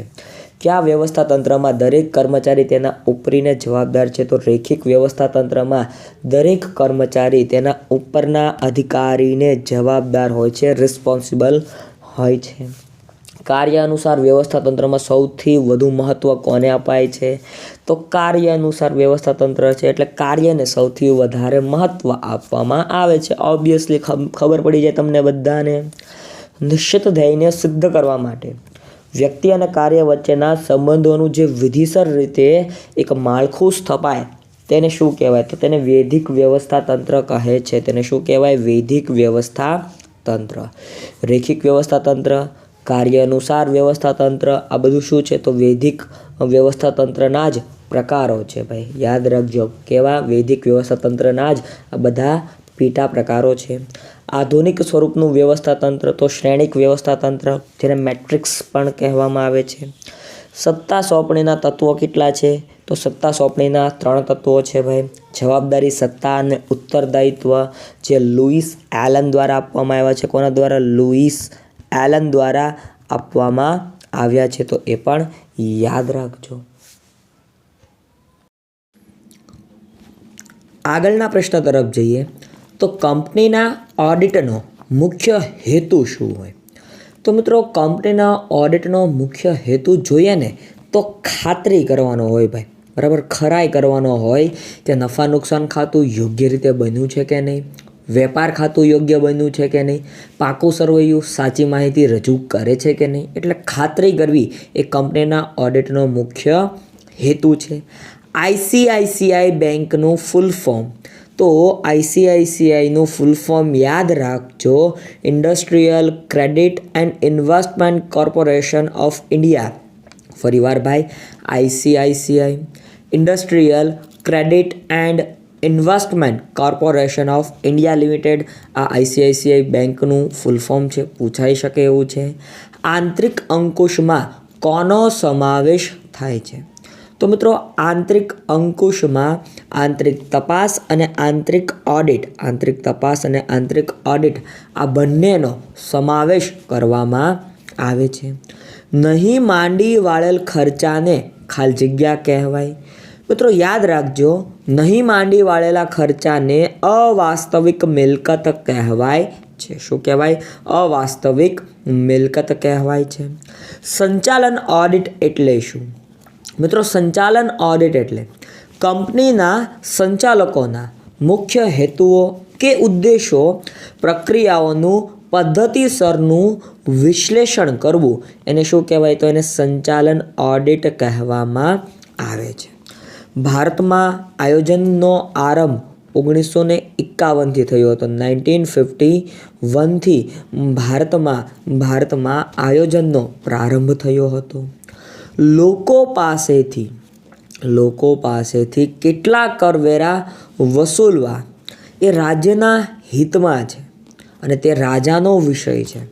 જેમ સૂર્ય પૃથ્વી પરથી ભેજ ગ્રહણ કરીને હજારો ગણું પરત કરે છે. આવું કોણ બોલ્યું હતું? અને આ પૂછાઈ ગયેલો પ્રશ્ન છે. તો મિત્રો, આવું કાલિદાસ, બરાબર, કવિ કાલિદાસ, તમે જેને ઓળખો છો એમના દ્વારા બોલવામાં આવેલું આ વાક્ય છે, વિધાન છે, પૂછાઈ ગયેલું છે, યાદ રાખજો. ગુજરાત સરકાર દ્વારા સાયબર ટ્રેઝરીના માધ્યમથી નીચેના પૈકી કઈ સેવા આપવામાં આવે છે? તો વેટના તેમજ અન્ય આવકોના ચલણ ઓનલાઈન સ્વીકારવા. વેટ તેમજ અન્ય આવકોના ચલણને ઓનલાઈન સ્વીકારવા એ ગુજરાત સરકાર દ્વારા સાયબર ટ્રેઝરીના માધ્યમથી આપવામાં આવે છે. આઈડીબીઆઈ બેંક, તો એનું full form industrial development bank of India. IDBI બેંકનું ફૂલ ફોર્મ યાદ રાખજો, industrial development bank of India, પૂછાઈ શકે છે. માંદા, મતલબ કે જે બંધ થવાના આરે હોય એવા માંદા ઔદ્યોગિક એકમોની જમીનની ફેરબદલી જેનું સંચાલન તેના કામદારો દ્વારા થયું હોય થી થતો લાંબો ગાળાનો મૂડી નફો કેવો ગણાય? તો એ કર મુક્ત છે. કેવો છે ભાઈ? નોન ટેક્સેબલ ગણાય છે. વિચલાંકનું સૂત્ર, તો x/6 આ એક સૂત્ર છે જે સર્વમાન્ય છે, એટલે એ અહીંયા લખેલું છે. મહેસૂલી ખર્ચમાં કોનો સમાવેશ થાય? તો સરકારના વપરાશી ખર્ચ, નાણાકીય સહાયો, પગાર ભથ્થા, અનુદાનો માટેનો ખર્ચ, આ બધું મહેસૂલી ખર્ચ છે. શું છે ભાઈ? મહેસૂલી ખર્ચ છે. એ બધાનો સમાવેશ ત્યાં થાય છે ભાઈ. CRRમાં વધારો કરવામાં આવે ત્યારે નાણાંના પુરવઠા પર કેવી અસર પડે છે? તો નાણાંનો પુરવઠો ઘટે છે. શું થાય છે ભાઈ? નાણાંનો પુરવઠો ઘટે છે. ડીબી એટલે કે ડિબેન્ચર, પ્રીમિયમથી બહાર પાડતા, ડિબેન્ચર જ્યારે પ્રીમિયમથી બહાર પાડવામાં આવે ત્યારે મળેલ પ્રીમિયમની રકમ શું છે? તો મિત્રો, ત્યારે જે પ્રીમિયમની રકમ મળી હોય એ મૂડી નફો કહેવાય. બરાબર, કેવો નફો? મૂડી નફો કહેવાય, યાદ રાખજો. કોઓપરેટિવ હાઉસિંગ સોસાયટી લિમિટેડના સભ્યને મકાન ભાડે આપવાથી મળતું ભાડું એ સભ્યની આવક કહેવાય. શું કહેવાય ભાઈ? સભ્યની આવક કહેવાય. અવલોકનોના 8,6,6,2,8,6,5,6,2 નો બહુલક કેટલો થાય? ભાઈ બહુલક એટલે વારંવાર રિપીટ થાય તો એને બહુલક કહેવાય. તો આમાં બહુલક 6 મળે ભાઈ. ઓબ્વિયસલી ખબર પડી જાય. આવું તો હવે તમને આવડતું જ હોય ને, કોમર્સના તારલાઓ છો તમે બધા. ગણતીય આંકડાશાસ્ત્ર, મતલબ કે ગણિત સાથે સંકળાયેલું આંકડાશાસ્ત્રના સ્થાપક કોણ હતા? તો કાર્લ પ્રિયર્સન, જે ગણિત અને આંકડાશાસ્ત્ર બંનેને એક જ માનતા હતા. બરાબર, કાર્લ પ્રિયર્સન તમે એને ઓળખો છો ભાઈ, કારણ કે એના દાખલાઓ પૂછાતા હતા તમારે. કોને ચોપડાઓનો રાજા તરીકે ઓળખવામાં આવે છે ભાઈ? તો ખાતાવહીના ચોપડાને ચોપડાઓનો રાજા તરીકે ઓળખવામાં આવે છે. જર્મન શબ્દ સ્ટેટિસ્ટિક્સ પહેલીવાર કોના દ્વારા વપરાયો? મિત્રો, જર્મન શબ્દ સ્ટેટિસ્ટિક્સ પહેલીવાર ગોટફ્રીડ એકેનહોલ દ્વારા વાપરવામાં આવ્યો હતો. ત્યારબાદ IASC નું પૂરું નામ તો ઇન્ડસ્ટ્રીયલાઇઝેશન. આગળ વધીએ મિત્રો. International accounting standard committee, IASC નું પૂરું નામ શું છે ભાઈ? ઇન્ટરનેશનલ અકાઉન્ટિંગ સ્ટાન્ડર્ડ કમિટી છે. સમૃદ્ધિનો યુગ એ સામયિક શ્રેણીના કયા ચલણ સાથે સાંકળે છે? તો ચક્રીય ચલણ સાથે સાંકળે છે. ભારતમાં 1994થી કયા ટેક્સની શરૂઆત થઈ? તો મિત્રો 1994થી સર્વિસ ટેક્સની શરૂઆત થઈ. આવકવેરા હેઠળ લાભ મેળવવા માટે જાહેર PF ફંડમાં વધુમાં વધુ કેટલા પૈસા ભરી શકાય છે? તો 1,50,000 જેટલા પૈસા ભરી શકાય છે. નાણાં બજાર કયા અર્થતંત્રનું ઘટક છે? તો એ આધુનિક અર્થતંત્રનું ઘટક છે. સંસદ સભ્યને મળતો દૈનિક ભથ્થું કર મુક્ત છે ભાઈ. કેવું છે? સંસદ સભ્યને જે દૈનિક ભથ્થું મળે છે એ કર મુક્ત છે, નોન ટેક્સેબલ છે. મ્યુચ્યુઅલ ફંડ ઉપર કોનું નિયંત્રણ હોય છે?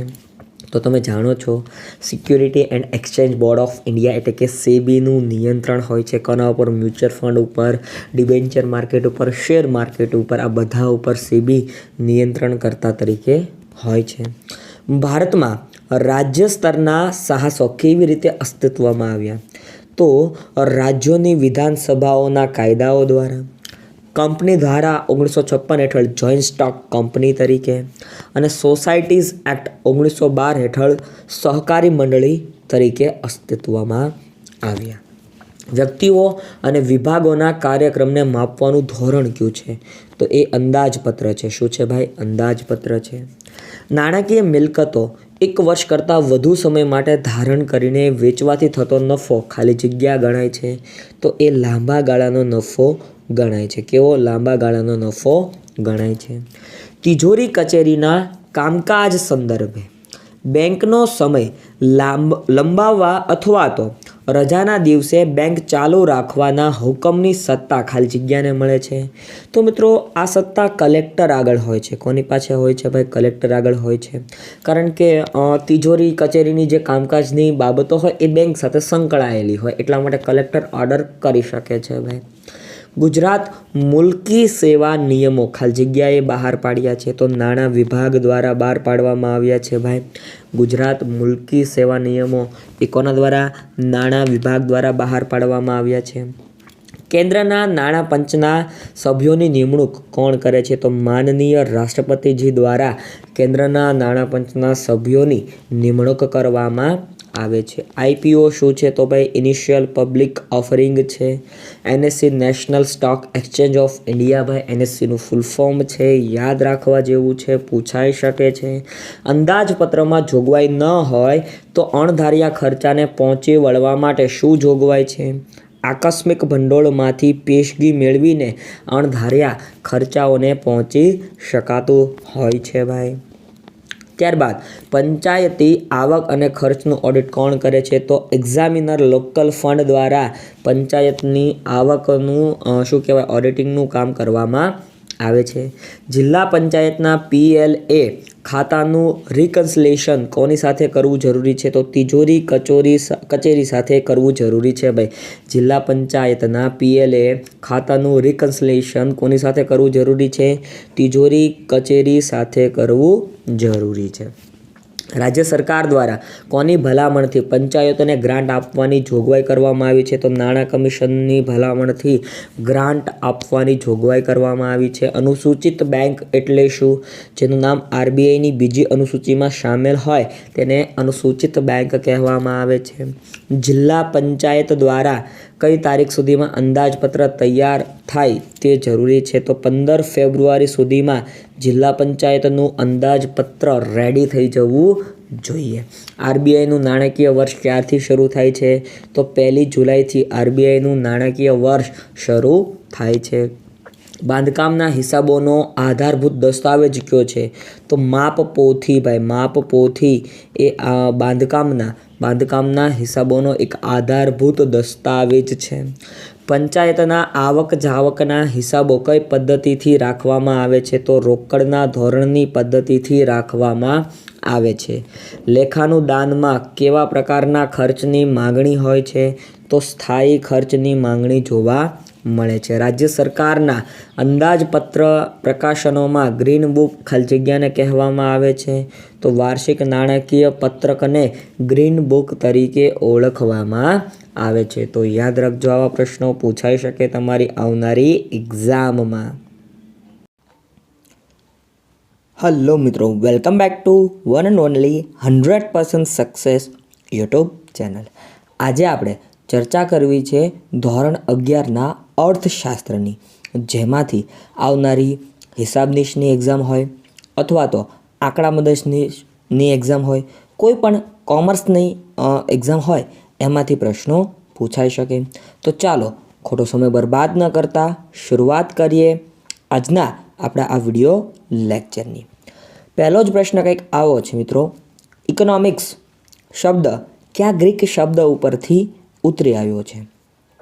તો મિત્રો ઓઇકાનોમોસ, બરાબર, ઓઇકાનોમિકાસ આવો મિત્રો એક શબ્દ છે જે ગ્રીક ભાષાનો શબ્દ છે. કઈ ભાષા? ગ્રીક ભાષાનો શબ્દ છે. ત્યાંથી આ ઇકોનોમિક્સ શબ્દ ઉતરી આવ્યો છે, યાદ રાખજો. ત્યારબાદનો પ્રશ્ન, કયા અર્થશાસ્ત્રનો વૈજ્ઞાનિક ઢબે અને એ પણ સ્વતંત્રપણે અભ્યાસ શરૂ કરવાનું બહુમાન મળ્યું છે? તો એડમ સ્મિથ એક અર્થશાસ્ત્રી છે કે જેણે અર્થશાસ્ત્રને એક વૈજ્ઞાનિક ઢબે અને સ્વતંત્રપણે અભ્યાસ કરવાની કામગીરી હાથ ધરી હતી ભાઈ. અર્થશાસ્ત્રને વાસ્તવવાદી વિજ્ઞાન તરીકે રજૂ કરનાર અર્થશાસ્ત્રી કોણ છે? તો મિત્રો રોબિન્સન્સ. કોણ છે ભાઈ? રોબિન્સ, બરાબર.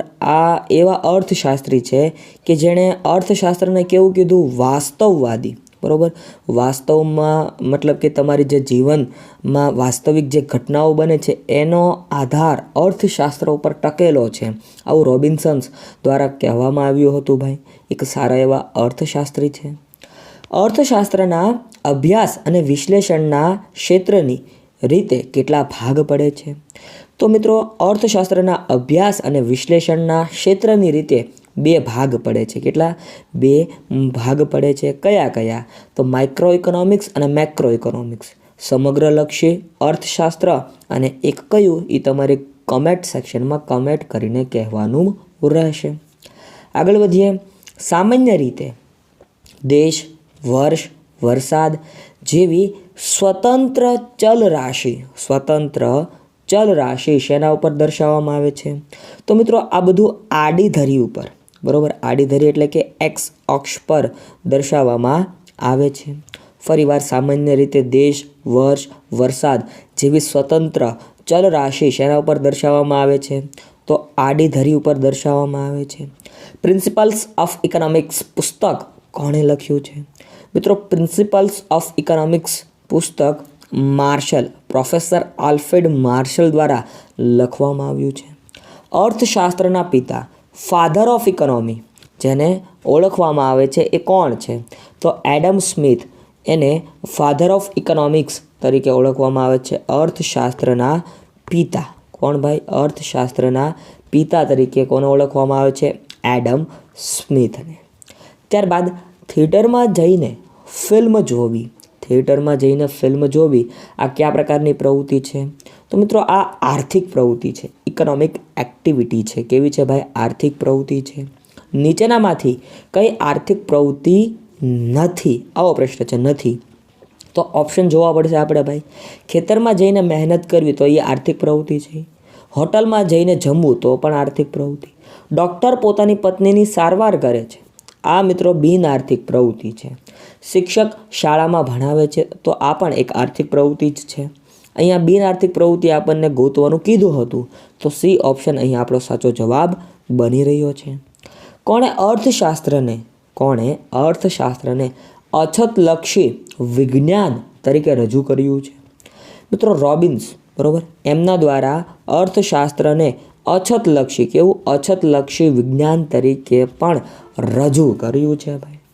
સમાજની પસંદગીઓ અને વહેંચણીના મુદ્દાને અર્થશાસ્ત્રના અભ્યાસમાં કોણે મહત્ત્વનું સ્થાન આપ્યું છે?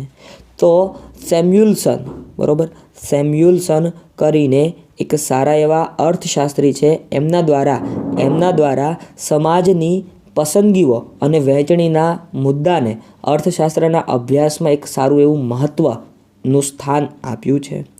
નીચેનામાંથી કયું એકમલક્ષી અર્થશાસ્ત્ર નથી? આવો સવાલ છે. તો મિત્રો એ ઓપ્શન તમે જોઈ રહ્યા છો, ભાવ સપાટીનું નિર્ધારણ કરવું આ એકમલક્ષી અર્થશાસ્ત્ર નથી. તો કયા કયા છે એ પણ જોઈ લેવા જોઈએ. શ્રમિકોને વેતનનું નિર્ધારણ આ શું છે ભાઈ? તો એકમલક્ષી અર્થશાસ્ત્ર છે. પેઢીની સમતુલા આ પણ એકમલક્ષી અર્થશાસ્ત્ર કહી શકાય. વસ્તુની કિંમતનું નિર્ધારણ આ પણ એકમલક્ષી જ અર્થશાસ્ત્ર છે. આર્થિક માહિતીની રજૂઆત કેટલી રીતે થઈ શકે છે? તો 3 રીતે આર્થિક માહિતીની રજૂઆત થઈ શકે છે. આકૃતિ કે આલેખમાં વાય ધરી ઉપર શું દર્શાવવામાં આવે છે? તો મિત્રો આકૃતિ કે આલેખ, બરાબર, આકૃતિ હોય કે આલેખ હોય એમાં વાય ધરી ઉપર ચલ દર્શાવવામાં આવે છે. જેમાં ફેરફાર થતો હોય એને ચલ કહેવાય અને એ ચલ વાય ધરી ઉપર દર્શાવવામાં આવે છે. એક જ પ્રકારની માહિતી માટે કઈ આકૃતિ અનુકૂળ આવે છે? તો મિત્રો સ્તંભાકૃતિ. કેવી? સ્તંભાકૃતિ વધારે પડતી અનુકૂળ આવે છે એક જ પ્રકારની માહિતી હોવાથી ભાઈ. નો પ્રશ્ન મિત્રો જોઈએ તો પ્રશ્ન કંઈક આવો છે. માનવ જીવન માટે વસ્તુ કેટલી ઉપયોગી છે? માનવ જીવન માટે વસ્તુ કેટલી ઉપયોગી છે તે બાબત વસ્તુનું કયું મૂલ્ય દર્શાવે છે? તો મિત્રો એ બાબત છે ને એ ઉપયોગિતા મૂલ્ય દર્શાવે છે. શું દર્શાવે ભાઈ? ઉપયોગિતા મૂલ્ય દર્શાવે છે. ત્યારબાદ મિત્રો વસ્તુ કે સેવાના બદલામાં ચૂકવાતા નાણાકીય એકમનું પ્રમાણ એટલે શું? તો એટલે મિત્રો કિંમત. એને શું કહેવાય ભાઈ?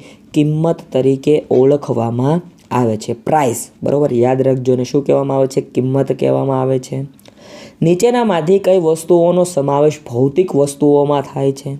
તો સંગીત અભૌતિક છે, શિક્ષણ અભૌતિક છે, દાક્તરી સલાહ અભૌતિક છે, પણ ફ્રીજ, બરાબર, ફ્રીજ એ ભૌતિક વસ્તુ છે ભાઈ. ઓટોમેટિક તમને ખ્યાલ પડી જાય એવો MCQ છે આ.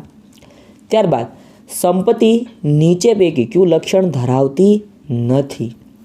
તો મિત્રો તમે જોઈ રહ્યા છો તેની છત હોવી જોઈએ. આવું લક્ષણ સંપત્તિમાં જોવા મળતું નથી. તો કેવા કેવા લક્ષણો જોવા મળે એને પણ જાણી લેવા જોઈએ.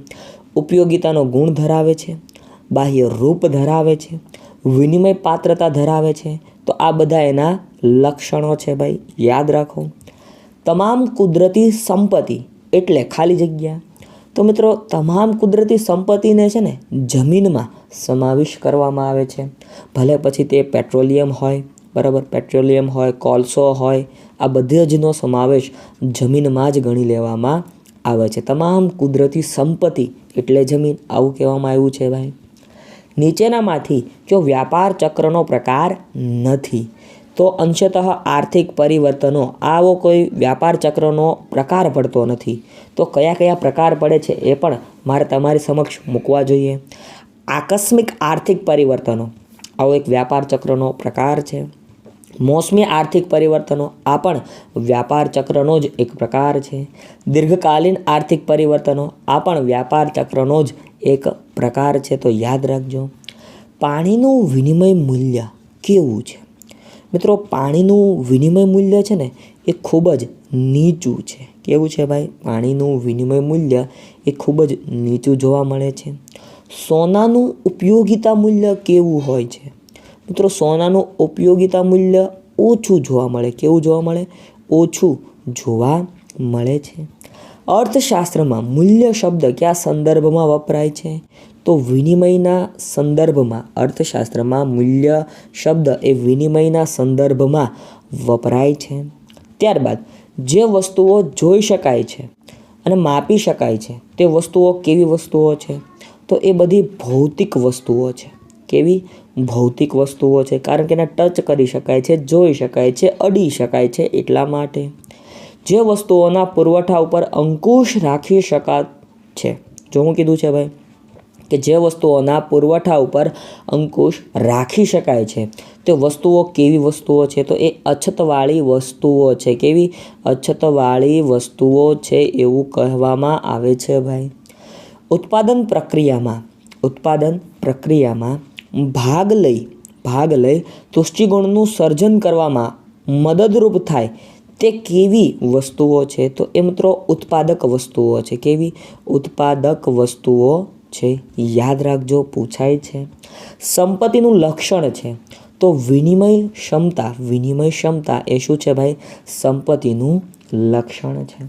શ્રમ અને શ્રમિક કેવા છે? તો મિત્રો શ્રમ અને શ્રમિક અવિભાજ્ય છે. કેવા છે ભાઈ? અવિભાજ્ય છે. યાદ રાખજો, શ્રમ અને શ્રમિક કેવા છે? અવિભાજ્ય છે ભાઈ. માનવ શ્રમ અને કુદરતી સાધનોના સંયોજન દ્વારા શાનું સર્જન થાય છે? તો મિત્રો મૂડીનું સર્જન થાય છે. એનું ભાઈ? મૂડીનું સર્જન કરવામાં આવે છે. નીચેનામાંથી કઈ બાબત મૂડી ગણાય? તો મિત્રો રેલવે છે ને એ મૂડી ગણાય. પાણી, વૃક્ષો, પર્વતો આ બધું જમીનમાં સમાવેશ થાય, કારણ કે તમામ કુદરતી વસ્તુઓને જમીન કહેવામાં આવે છે. આવું આગળ થોડાક સમય પહેલાં જ આપણે ભણી ગયા. એટલા માટે અર્થશાસ્ત્રની પરિભાષામાં નીચેના પૈકી શું શ્રમ છે? તો ડૉક્ટર હોસ્પિટલમાં સેવા આપે છે, આને મિત્રો શ્રમ કહેવાય. શું કહેવાય? શ્રમ કહેવામાં આવે છે. નીચેનામાંથી કયું લક્ષણ વ્યાપાર ચક્રનું નથી? તો ઉથલ પાથલ સમાન અંતરે ઉદ્ભવે છે. આવું કોઈ મિત્રો વ્યાપાર ચક્રનું લક્ષણ જોવા મળતું નથી. વ્યાપાર ચક્રના તબક્કાઓ કેટલા છે? તો વ્યાપાર ચક્રના તબક્કાઓ 4 છે ભાઈ. આગળ આપણે 3 તબક્કાઓ વિશે વાત કરી લીધી છે ભાઈ. કલ્યાણનો આધાર શાની ઉપર છે? તો આવકની યોગ્ય વહેંચણી ઉપર કલ્યાણનો આધાર જોવા મળે છે. તો મિત્રો આવા ને આવા વિડીયો જોવા માટે અમારી ચેનલને સબસ્ક્રાઈબ કરીને રાખો. બને તો લાઈક કરો, શેર કરો, કમેન્ટ કરો. ફરી મળીશ. જય હિન્દ, જય ભારત, વંદે માતરમ.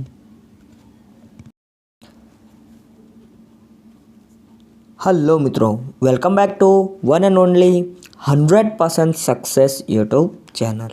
શરૂઆત કરીએ આજના આપણા આ વિડીયો સેશનની. માંગને અસર કરતા પરિબળોને કેટલા ભાગમાં વહેંચવામાં આવે છે? તો મિત્રો માંગને અસર કરતા પરિબળો છે ને એને 2 ભાગમાં વિભાજિત કરવામાં આવે છે. મિત્રો આની પહેલાંનો પણ એક વિડીયો બની ચૂકેલો છે. જે તમે ન જોયો હોય તો એ તમને અહીંયા આઈ બટનમાં જોવા મળશે અથવા નીચે ડિસ્ક્રિપ્શનમાં પણ જોવા મળશે. માંગ રેખાનો ઢાળ કેવો હોય છે?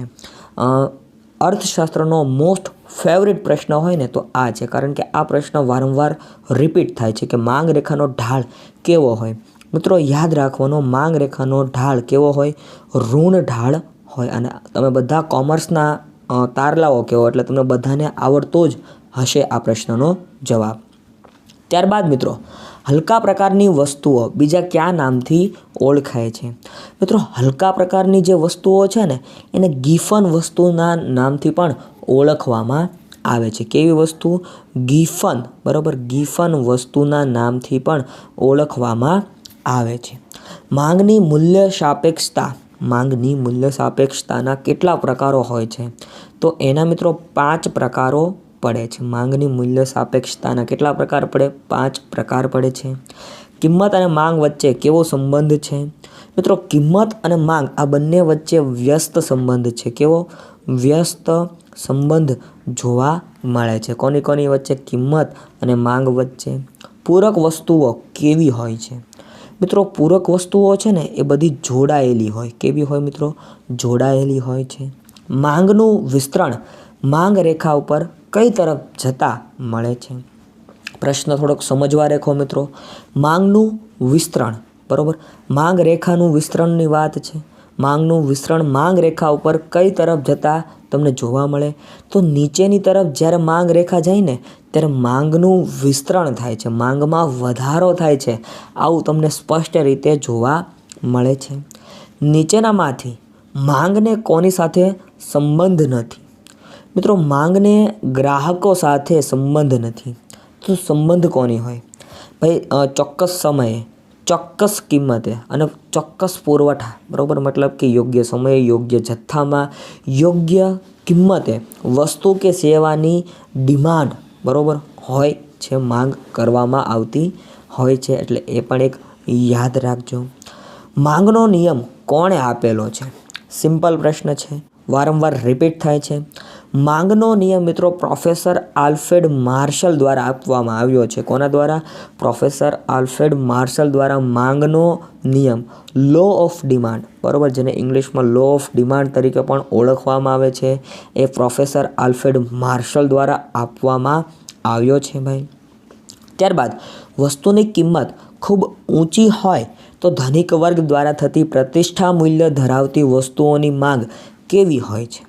મિત્રો, જ્યારે વસ્તુની કિંમત ખૂબ ઊંચી હોય અથવા વધુ હોય ને, તો ધનિક વર્ગ દ્વારા થતી પ્રતિષ્ઠા મૂલ્ય ધરાવતી વસ્તુઓની માંગ કેવી જોવા મળે? વધુ જોવા મળે. કારણ કે એ લોકોને પોતાનો મોભો બતાવવાનો હોય, એટલા માટે એ આવી વસ્તુઓની માંગ સૌથી વધારે પ્રમાણમાં કરતા હોય છે. માંગનો નિર્ણાયક નથી. જો શું કીધું છે? માંગનો નિર્ણાયક નથી. તો વસ્તુની વપરાશ આ માંગનો નિર્ણાયક નથી. તો કયા કયા નિર્ણાયક છે ભાઈ? વસ્તુની કિંમત હોય એ નિર્ણાયક છે ભાઈ. ગ્રાહકોની સંખ્યા પણ નિર્ણાયક સાબિત થતી હોય છે અને ગ્રાહકોની આવક પણ નિર્ણાયક જોવા મળે છે. પંખો અને વીજળી કયા પ્રકારની વસ્તુઓ કહી શકાય? મિત્રો, બંને પૂરક વસ્તુઓ છે, બરાબર. જો પંખો હોય અને વીજળી ન હોય તો પંખાનું શું કામ? વીજળી હોય અને પંખો ન હોય તો વીજળીનું શું કામ?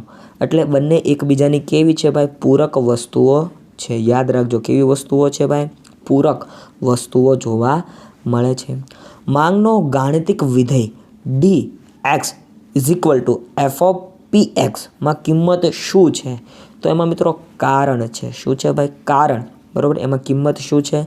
કારણ સ્વરૂપે તમને જોવા મળે છે. કયા પ્રકારની વસ્તુઓને માંગનો નિયમ જે આલ્ફ્રેડ માર્શલ દ્વારા લાગુ કરવામાં આવ્યો છે એ લાગુ પડતો નથી, આવું કીધું. તો મિત્રો, અત્યંત હલકી વસ્તુ હોય અથવા ગિફન વસ્તુ હોય એને માંગનો નિયમ લાગુ પડતો નથી, બરાબર. જેમ કે તમે ટાંચણી લઈ લો, બરાબર, આને કંઈ માંગનો નિયમ લાગુ પડે નહીં. તમે માચિસની તીલી લઈ લો, એને પણ માંગનો નિયમ લાગુ પડે નહીં. કિંમત પ્રેરિત વાત આવી છે મિત્રો. કિંમત પ્રેરિત ફેરફારમાં શું બદલાતું નથી? મિત્રો, કિંમત પ્રેરિત ફેરફાર હોય ને ત્યારે મિત્રો માંગ રેખા બદલાતી નથી. શું નથી બદલાતું ભાઈ? માંગ રેખા જરીએ પણ બદલાતી જોવા મળતી નથી. માંગમાં ઘટાડો થતાં માંગ રેખા મૂળ રેખાથી કઈ તરફ સ્થળાંતર કરે છે? તો મિત્રો, માંગમાં જ્યારે ઘટાડો થાય ને ત્યારે માંગ રેખા મૂળ રેખા ઉપરથી ડાબી તરફ, કઈ બાજુ? ડાબી તરફ પ્રયાણ, મતલબ કે સ્થળાંતર કરે છે. જ્યારે વસ્તુની માંગ મૂલ્ય અનપેક્ષ હોય ત્યારે મૂલ્ય સાપેક્ષતાના આંકની કિંમત કેટલી હોય છે? તો ત્યારે મિત્રો 1 થી ઓછી કિંમત જોવા મળે છે. કેટલી ભાઈ? 1 થી ઓછી કિંમત જોવા મળે છે. અને આ પ્રશ્ન પૂછાઈ ચૂકેલો છે, યાદ રાખજો. ફરીવાર રિપીટ કરી લઈએ. જ્યારે વસ્તુની માંગ મૂલ્ય અનપેક્ષ હોય ત્યારે મૂલ્ય સાપેક્ષતાના આંકની કિંમત કેટલી હોય છે? તો 1 થી ઓછી હોય છે ભાઈ, યાદ રાખજો. કયા પ્રકારની માંગનું અસ્તિત્વ જોવા મળતું નથી? તો સંપૂર્ણ મૂલ્ય સાપેક્ષ માંગનું અસ્તિત્વ જોવા મળતું નથી. મૂલ્ય સાપેક્ષ માંગનો આંક કેટલો હોય છે? તો 1 થી વધુ જોવા મળે. કેટલો મિત્રો? 1 થી વધુ જોવા મળે છે. મૂલ્ય સાપેક્ષતા માપવાની કેટલી પદ્ધતિઓ છે?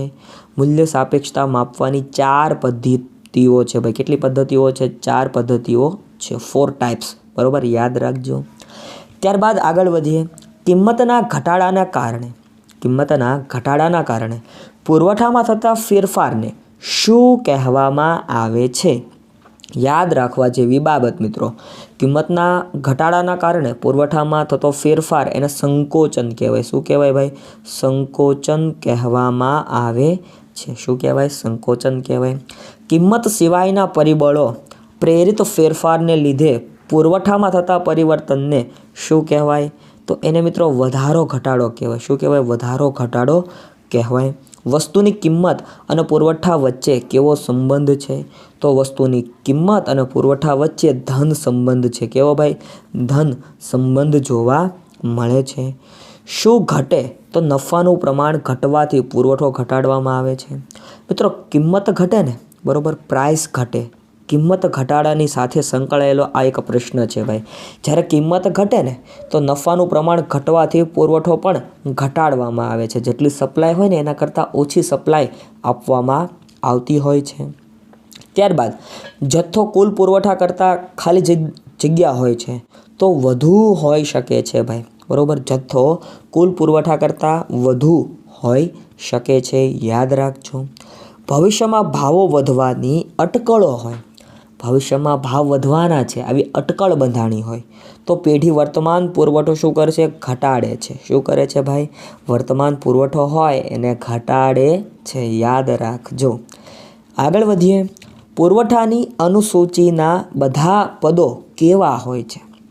મિત્રો પુરવઠાની જે અનુસૂચિ છે ને એના બધા જ પદો એકબીજાના વૈકલ્પિક હોય છે, એકબીજાના વિકલ્પમાં જોવા મળે છે.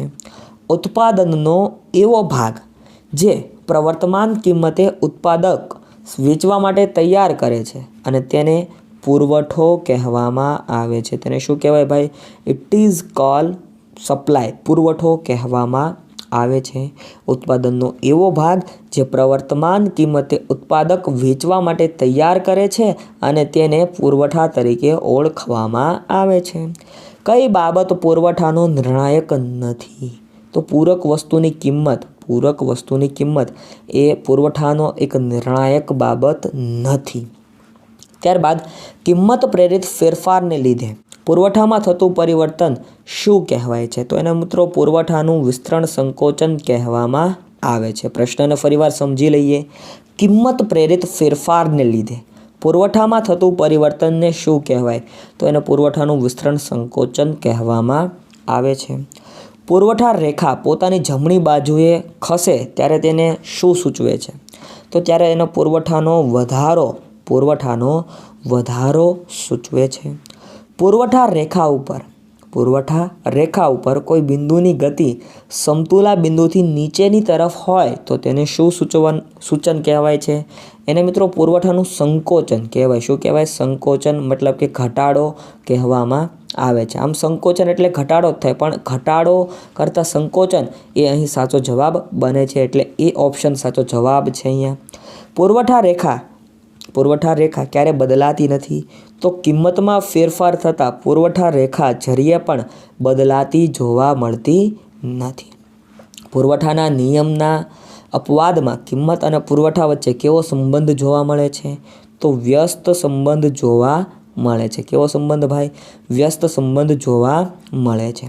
સમતુલાની કિંમતે માંગ અને પુરવઠા વચ્ચે શું તફાવત હોય છે?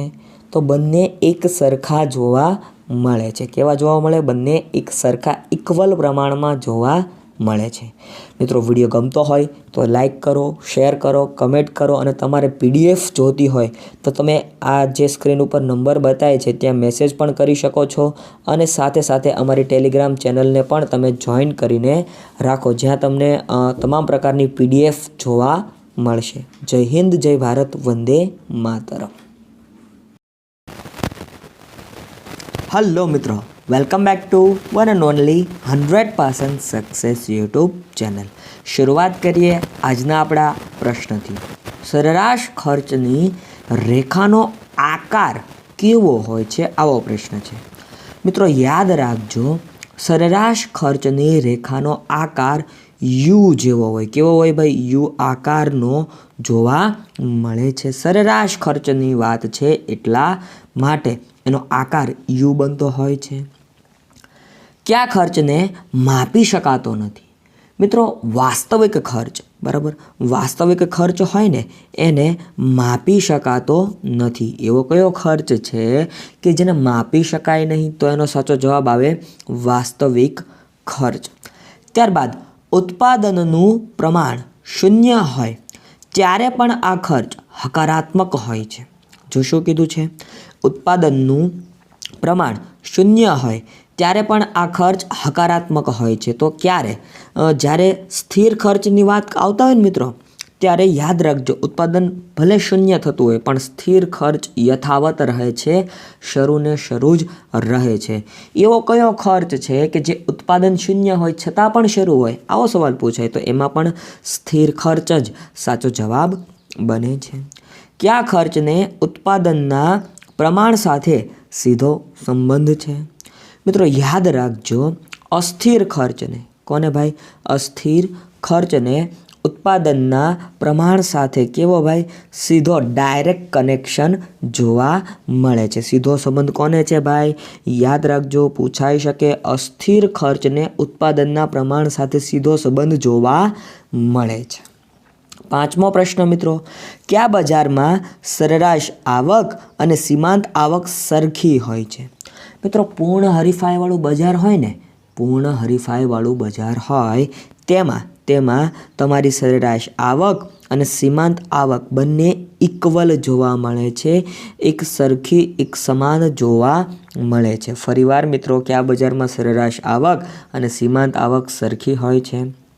તો પૂર્ણ હરીફાઈવાળા બજારમાં સીમાંત આવક અને સીમાંત ખર્ચ, સરેરાશ આવક અને સીમાંત આવક આ બંને ઇક્વલ જોવા મળે છે. સ્થિર ખર્ચ રેખાનો ઢાળ કેવો હોય છે? મિત્રો આની પહેલાંના વિડીયોમાં આપણે માંગ રેખાના ઢાળની ચર્ચા કરી, જે તમને અહીંયા આઈ બટનમાં જોવા મળી શકે છે.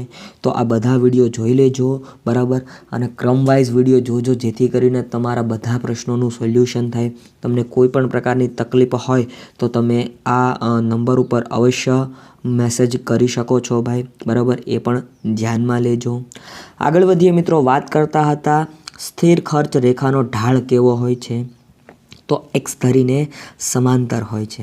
મિત્રો સ્થિર ખર્ચ રેખાનો ઢાળ છે ને, એ એક્સ ધરીને સમાંતર હોય છે. તમે જોઈ રહ્યા છો, આ એક મેં આલેખનું મોડલ બનાવ્યું. તો સ્થિર ખર્ચની રેખાનો ઢાળ આમ હોય, બરાબર, મતલબ કે એક સરખો હોય.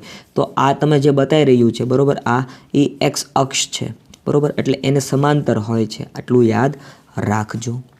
ત્યારબાદ પ્રશિષ્ટ અર્થશાસ્ત્રીઓએ વાસ્તવિક ખર્ચનો ખ્યાલ ઉત્પાદનના કયા સાધનના સંદર્ભમાં રજૂ કર્યો હતો? મિત્રો જમીનના સંદર્ભમાં. ફરીવાર, પ્રશિષ્ટ અર્થશાસ્ત્રીઓએ વાસ્તવિક ખર્ચનો ખ્યાલ ઉત્પાદનના જમીન નામના સાધનના સંદર્ભમાં રજૂ કર્યો હતો. ભાઈ લેન્ડ, બરાબર, જમીનના સંદર્ભમાં રજૂ કરેલો હતો. વાસ્તવિક ખર્ચ બરાબર ખાલી જગ્યા ખર્ચ છે. મિત્રો વાસ્તવિક ખર્ચ છે ને, એ બિન નાણાકીય ખર્ચ છે. કેવો ખર્ચ કીધો ભાઈ? બિન નાણાકીય ખર્ચ એને કહેવામાં આવ્યો છે. વાસ્તવિક ખર્ચને શું કહેવામાં આવ્યું છે ભાઈ? બિન નાણાકીય ખર્ચ તરીકે ઓળખવામાં આવ્યું છે. આગળ વધીએ મિત્રો, 9મો પ્રશ્ન આપણી સમક્ષ છે. આર્થિક વિશ્લેષણમાં કયા ખર્ચનો ખ્યાલ ઉપયોગી છે?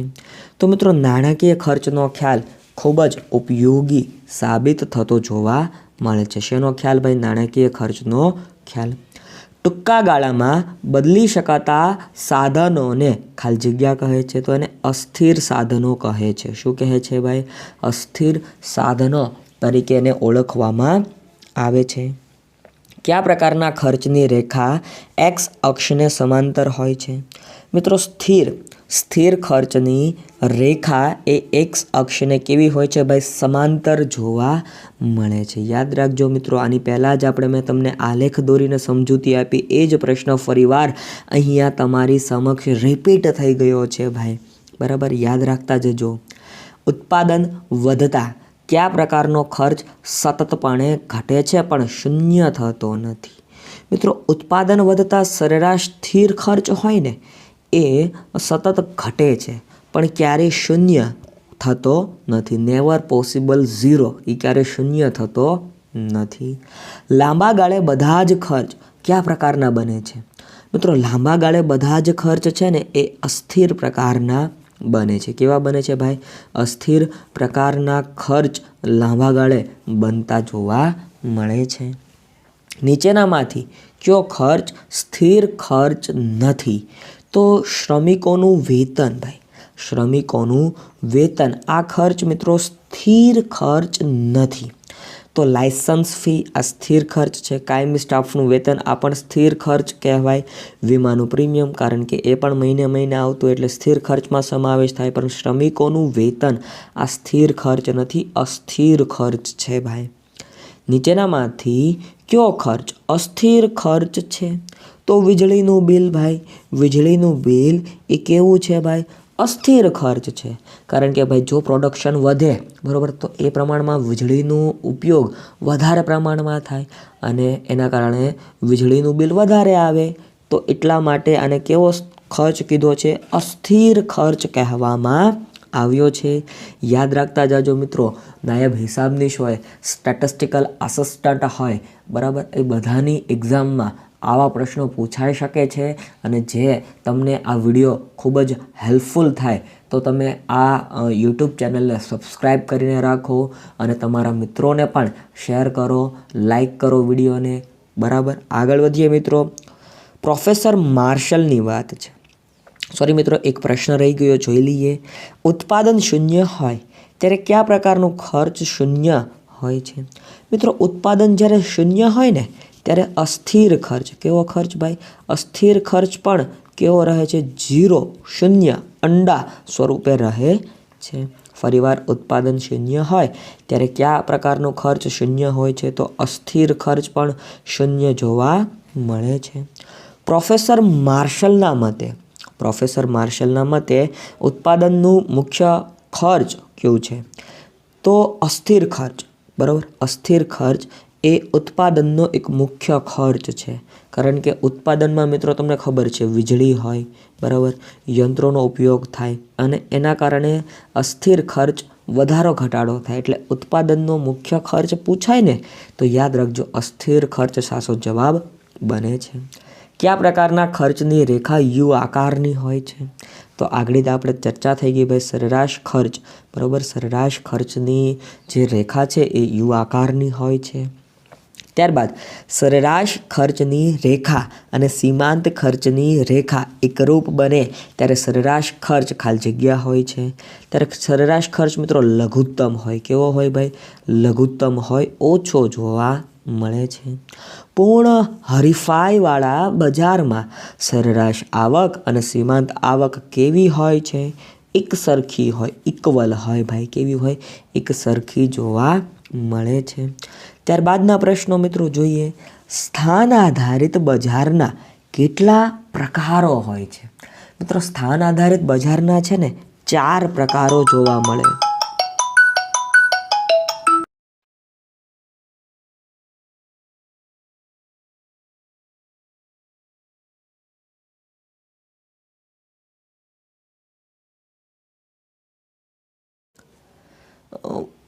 મિત્રો ત્યારબાદના પ્રશ્નો તરફ આગળ વધીએ તો સ્થાન આધારિત બજારના કેટલા પ્રકાર હોય છે? આવો પ્રશ્ન છે.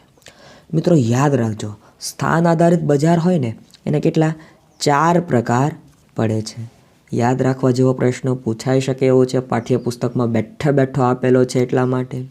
સ્થાન આધારિત બજારના કેટલા પ્રકારો હોય છે? તો 4 પ્રકારો જોવા મળે છે. વાહન વ્યવહાર ખર્ચનો અભાવ એ કયા બજારનું લક્ષણ છે? તો મિત્રો એ પૂર્ણ હરીફાઈવાળા બજારનું લક્ષણ છે. શેનું ભાઈ? વાહન વ્યવહાર ખર્ચનો અભાવ એ કયા બજારનું લક્ષણ છે? પૂર્ણ હરીફાઈવાળા બજારનું લક્ષણ છે. કિંમત ભેદભાવ કયા બજારનું લક્ષણ છે?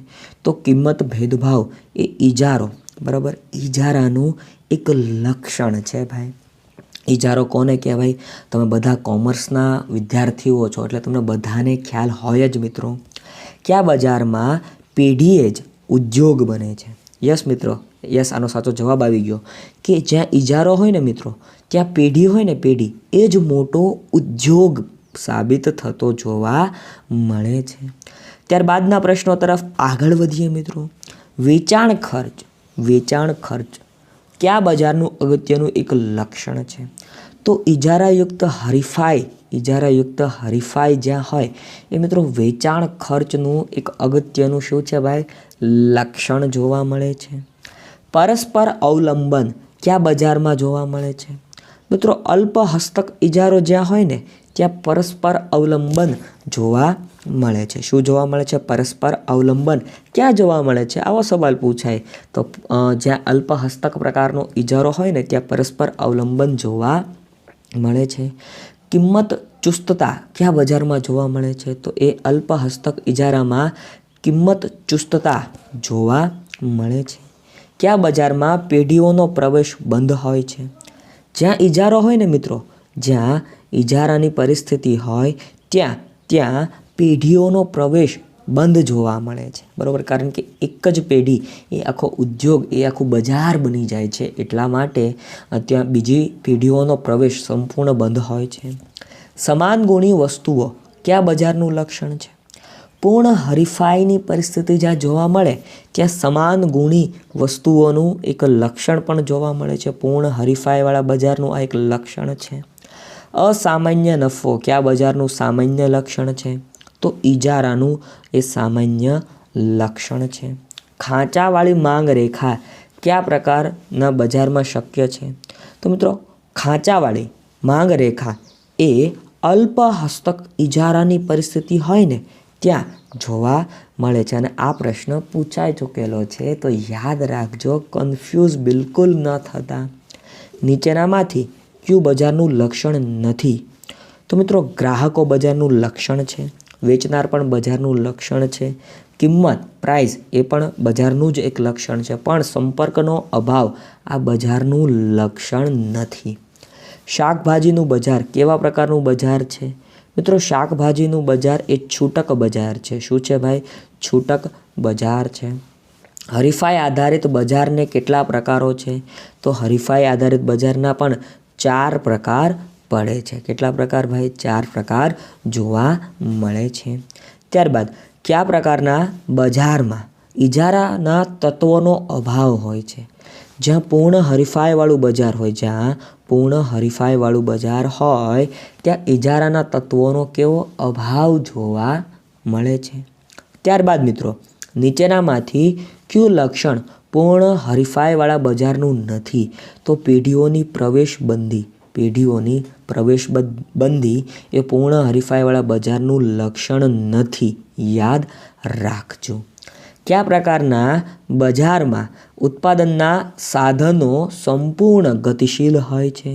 તો પૂર્ણ હરીફાઈવાળા બજારની વાત છે મિત્રો।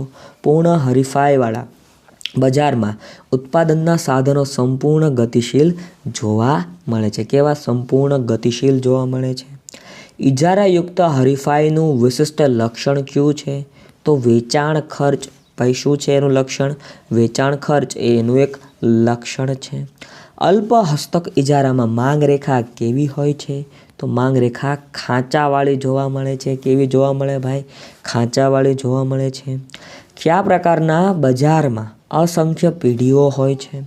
પૂર્ણ હરીફાઈવાળા બજારમાં અસંખ્ય પ્રકારની પેઢીઓ જોવા મળે છે। મિત્રો, વિડીયો ગમતો હોય તો લાઈક, શેર અને કમેન્ટ કરવાનું ન ચૂકતા ભાઈ।